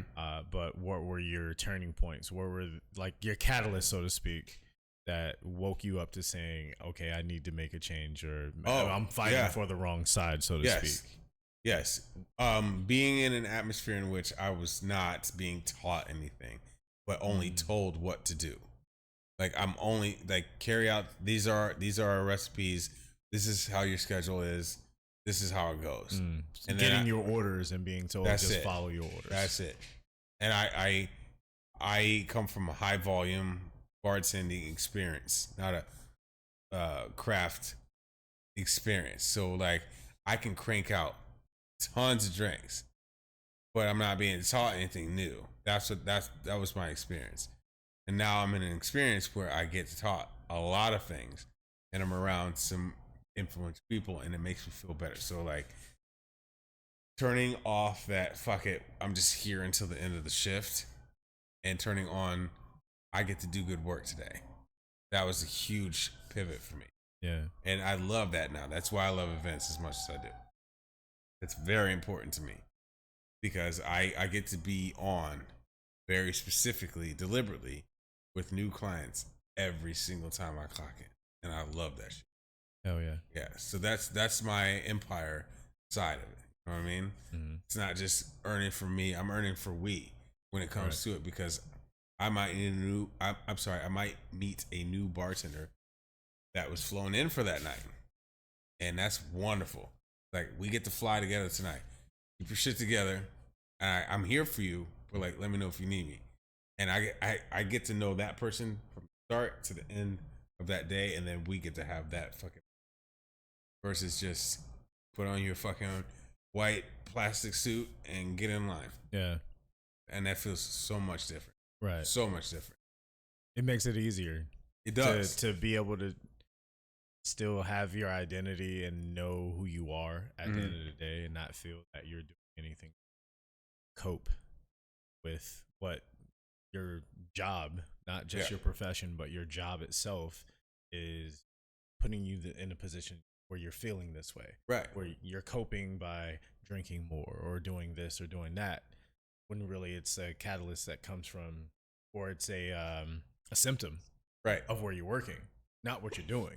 What's one thing you notice about the Sith versus the Empire? What's one thing that stands out to each? I'm drawing this back to this one exact thing. Sith in the Empire, or the Jedi? Sorry, the Jedi and the Empire. Excuse me. Oh, I had one. Hit me. But Jedi and Empire, Jedi, Sith, all of it.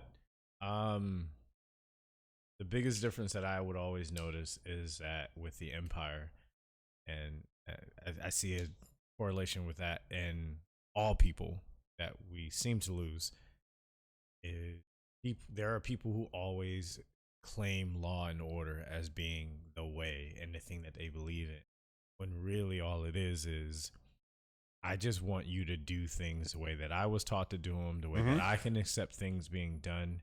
You just do it that way, and you shut the fuck up, and you don't ask any questions. And as long as you don't fuck up, you don't have anything to worry about. But then the moment that same system is put on them, they're like, oh no, I don't like this law and order thing. No, I just wanted everyone to do what I thought was the right thing to do. Right. Whereas the Sith, it feels more like it's just about power and always being the one at the top, being the president or the dictator. Like, Sith is always trying to be that. Feel that. And then with the Jedi, they're fucking Democrats. I wasn't trying to make it political. Fuck that. That wasn't, man. They're fucking Democrats because they're acting like they're doing everything for you, and some of them are, and that's what they get into it for. And then a lot of them ain't. A lot of them are just fucking career politicians. How about you, Monsieur? Let's talk about Jedi and Sith. So for the Sith, I feel like most of them are in personal pursuits of power, and like a lot of them are just like, yeah, I don't like the way they do things, so I'm gonna do things my way. Just don't get in my way. And while I'm like, yeah, cool, I agree with that. And you also don't use child soldiers, so that's cool. You don't abduct children from their families, Shit, so they can become Jedi. Like, that's fucking cool. Yeah, but they'll take the ones who have already been abducted and be like, "Hey, why don't you come over here?" Yeah. They seem more like You're an child adult. predators. You're an adult. Make They your seem more decision. like child predators, my guy. Nah, they're usually a little bit You're older. my apprentice now. It's like, bruh. Hey, hold on, man. I thought we were cool. First of all, your name is Darth, Oh, and not your apprentice.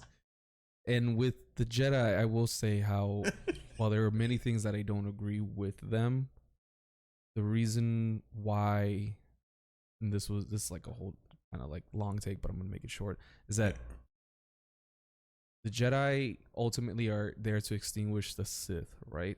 And people are like, well, there's always going to be Sith because there's got to be balance. And it's like, no, balance is there's no Sith. And the reason that is because with the Jedi, they follow the will of the Force, right? Because they believe in the Force, they trust in the Force. It has its will and they follow that. They don't do anything to alter that. A Sith comes in and they don't follow it. They bend the will, or they bend the Force to their will. So they're disrupting the natural order of things. That's why in Star Wars, true peace is yeah. Gotcha. So in Star Wars, true peace and harmony is where there are no Sith, because Jedi don't alter. They don't bend the Force to their will. They just follow it.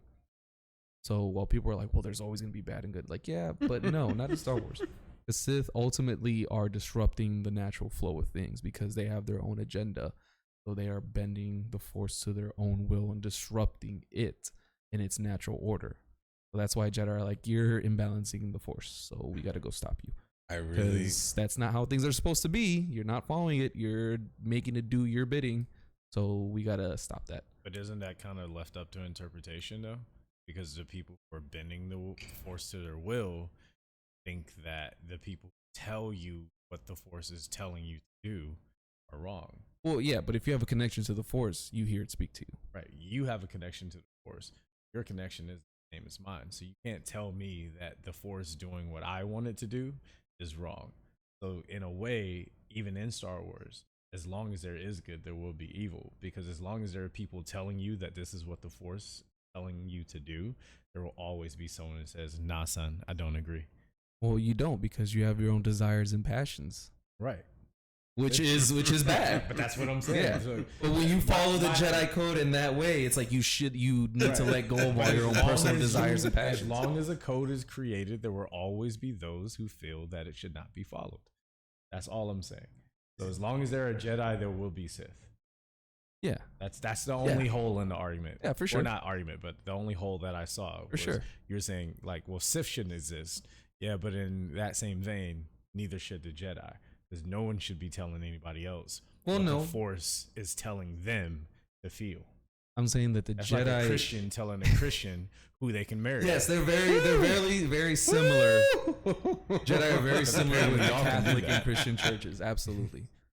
But my only rebuttal is that they don't tell people what to do. They're just like, okay, I'm just doing the will of the Force. Yeah, And the that Force may be- says I should have your kid.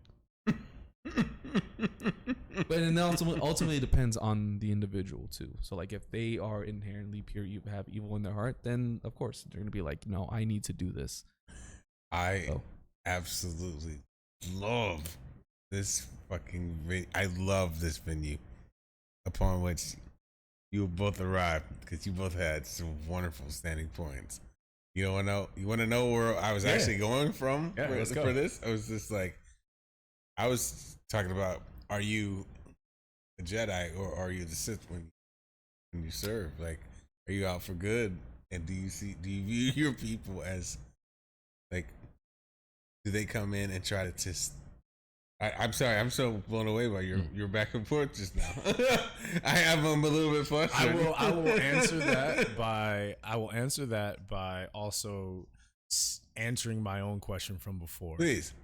And then I'll relinquish the floor so we can close down everything, because you both give your responses to your new question. Yeah. I will say that I am more like the I can't remember the Qui-Gon name. Jinn? Huh? Qui-Gon Jinn? No. Oh. No. I'm more like the character in Rebels, that one planet where what was his name, Botham or some shit like that, where he was in the middle. He's like, I am neither light. I am of neither light nor dark. You're I talking am about in the creature, right? Yeah, that one creature that was there. So Yeah. there's that one creature in Rebels who's like, nah, I'm just chilling. I'm in the middle. Don't make me go to either side because you're not gonna like it. Because even when the Jedi's talking to him about it, he's like, I'll fuck you up too, bro. I said I'm in the middle. And then he goes, and when he finally like, all right, I'll jump in because you're kind of fucking up my planet, he slaps around the evil ones, but he doesn't kill them either. He's like, nah, I just want this conflict out. I feel more like that character when it comes to service industry in general, not life too, but just in the vein of service industry. Certainly. What makes me feel like it's time for me to leave a place is when I feel myself slipping more into a dark side of tendencies. Understood. Drinking more, going out, doing this and doing that, stuff I know I ain't supposed to be doing, or also being more short with other employees, like my coworkers, peers, being short with the guests, and it's not even warranted. It's like, wait, why am I irritable today? Why am I in a bad mood? Did they really do anything that caused this, or is this just me being this way? And then I start to analyze, okay, well, what is causing me to feel that way within where in my life? And then I go, well, if life is good, then it must be work. So what's causing this within work? Then I start analyzing. Am I working in the right place? Am I working for the right people? If I'm working in a place where I'm not feeling comfortable, that is causing me to drink more, drink heavier, or use more coping mechanisms, and then they're bringing the dark side out of me. Yeah, then I don't need to be there anymore. This is not a healthy environment. I completely understand. Yeah, so that's where I have always been within my bar career, because before I went into service industry full time, I just worked for this big company. You know, I made okay money. I had an okay schedule, and life was okay, and for me that was okay. But then I just realized like I wasn't doing anything that made me happy. I wasn't happy with my life. Wasn't happy with my job. I needed to make a change. So I always told myself I will not let myself get stuck in that same old pattern and routine of just staying in a place because the status quo is okay. Oh, because there's no drama. Sometimes you do need drama because not all drama is bad. Sometimes things need to be said. Things need to be done to affect change. You shouldn't always be afraid of speaking up. If you work in a place that makes you feel fearful for giving your opinion on how things should be done in that place, you are working in a place, because that means they do not value your opinion. That is an empire. I don't work for empires. And if I feel like I'm working for one, even if it's a tiny one, then it's time for me to join another rebellion or just hop on another ship and end up at whatever bar I end up at and doing whatever it is I need to do. I feel that. So that's me. I'm in the middle. I like where you're at. If I may piggyback just on that point, like a part of me, what lets me know that I need to go is if I'm not learning something, if I'm blasting Womp Rats for my T16 back home, like I don't want to do that anymore. Right. Like I don't want to do that anymore. Right. I can't sit still with that. I love my 3 moons and like I love all that. I can see that. It's a beautiful home. Very cozy and cool, but I don't want to do that anymore. I need to continue to add more to this world. You know what I mean? Like I want to do more with my talent and my time. If I'm not learning something, I crawl out of my skin. So that's why I feel like Luke in this scenario where he had to step out and go and try something new because he had to see more. You know, his mentor, like you had to get as much experience as you can, and then you have to use those skills now. You have to do that on your own. And that's what I'm doing. And I'm working with people that are like more experienced and they have a lot more of this life in them. And that's why I choose to be around on purpose, because I have something to learn every single time I show up, every single time. And that's important to me. You know, I don't have a Leia as it were, but I do have a Han Solo. I have somebody constantly breaking my balls There's definitely somebody taller than me all the time, just growling over my shoulder. But like I feel good in that sense. So that's where I'm at with that. Like I'm Luke, and that I need to get out, and that's vital to me. That's what it would take for me to leave. If I'm not being taught anything else, I get antsy. I cannot sit there. If that makes sense. Yeah, no, absolutely does. Yeah. If I walk in to work and I ever walk in with a like, I know that's my time. I don't have any other elaborate way to go about it. It's just that's really it for me when I'm walking in, and I'm just like, man, I can't wait to get home. I always can't wait to get home, but like if I walk in, like, dude, fuck, man, I just walk in. It's been an hour. I'm like, dude, wait to get fucking home already. That's when I know I should probably find somewhere. And I'm fortunate enough that I walk into my place now where I'm like, see what today's event is. What kind of party is it? Like it's usually something different, always something different. But I don't walk in with that feeling of like, fuck, because I walk in, boss greets me with a smile, says, "Hey man, how's it going?" You know, everybody's happy to be there. Everybody is always happy to be there when I walk into work. So how can I not be but happy to walk in with a smile on my face? Everybody's in a good mood there. Never really seen I don't think I've ever seen anybody was in a bad mood because of work. May have been something else, but it was never directly related to the job. It's like, right on. Dude, I don't like that we have to. But there's in a good mood, so that's basically it. If I walk in, like, fuck, that's a beautiful space to be in. That's dope. Yeah. But we also need to go back to Scum and Villainy sometime soon, because the one time we did go, it smelled like nerd. In the worst possible way. Smell like what? It smelled like nerd. It smelled like nerd. That's what you said. It was not. No. They needed some Glade plugins or something in that bitch. It was bad. But everything else about it was amazing. Pretty fucking cool. A couple people were cosplaying. It was karaoke night, which we didn't know before we walked in there. You get nerds singing nerd classics while cosplaying. It's just fun to watch, man. I can smell your story right now. Yeah, I think it was a Thursday it was night. bad. Yeah, it was bad. I think it might have been a Thursday night karaoke. It probably was. It probably was. But it's a great cantina. It reminds me of Star Wars. You know what I mean? Like I like the way that it's got that layout and they lean into that. You know? But yeah, y'all need.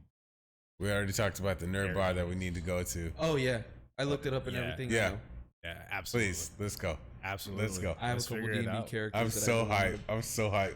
Play again as so. We will figure that out. We're gonna cosplay too. We just got to work it out with your schedule, man. Hey, doing all these listen. events. Listen. We can also just do D&D. This is premeditated well. partner. Okay, I'm a very one-in man for all the right reasons. Good. But also, I'm so tired. I'm so tired. Just want to go to a nerd bar. Well, we can also D&D here as well. Oh. I know how to. I know. I've been playing. I got my own dice, brother. So do I. I know you do.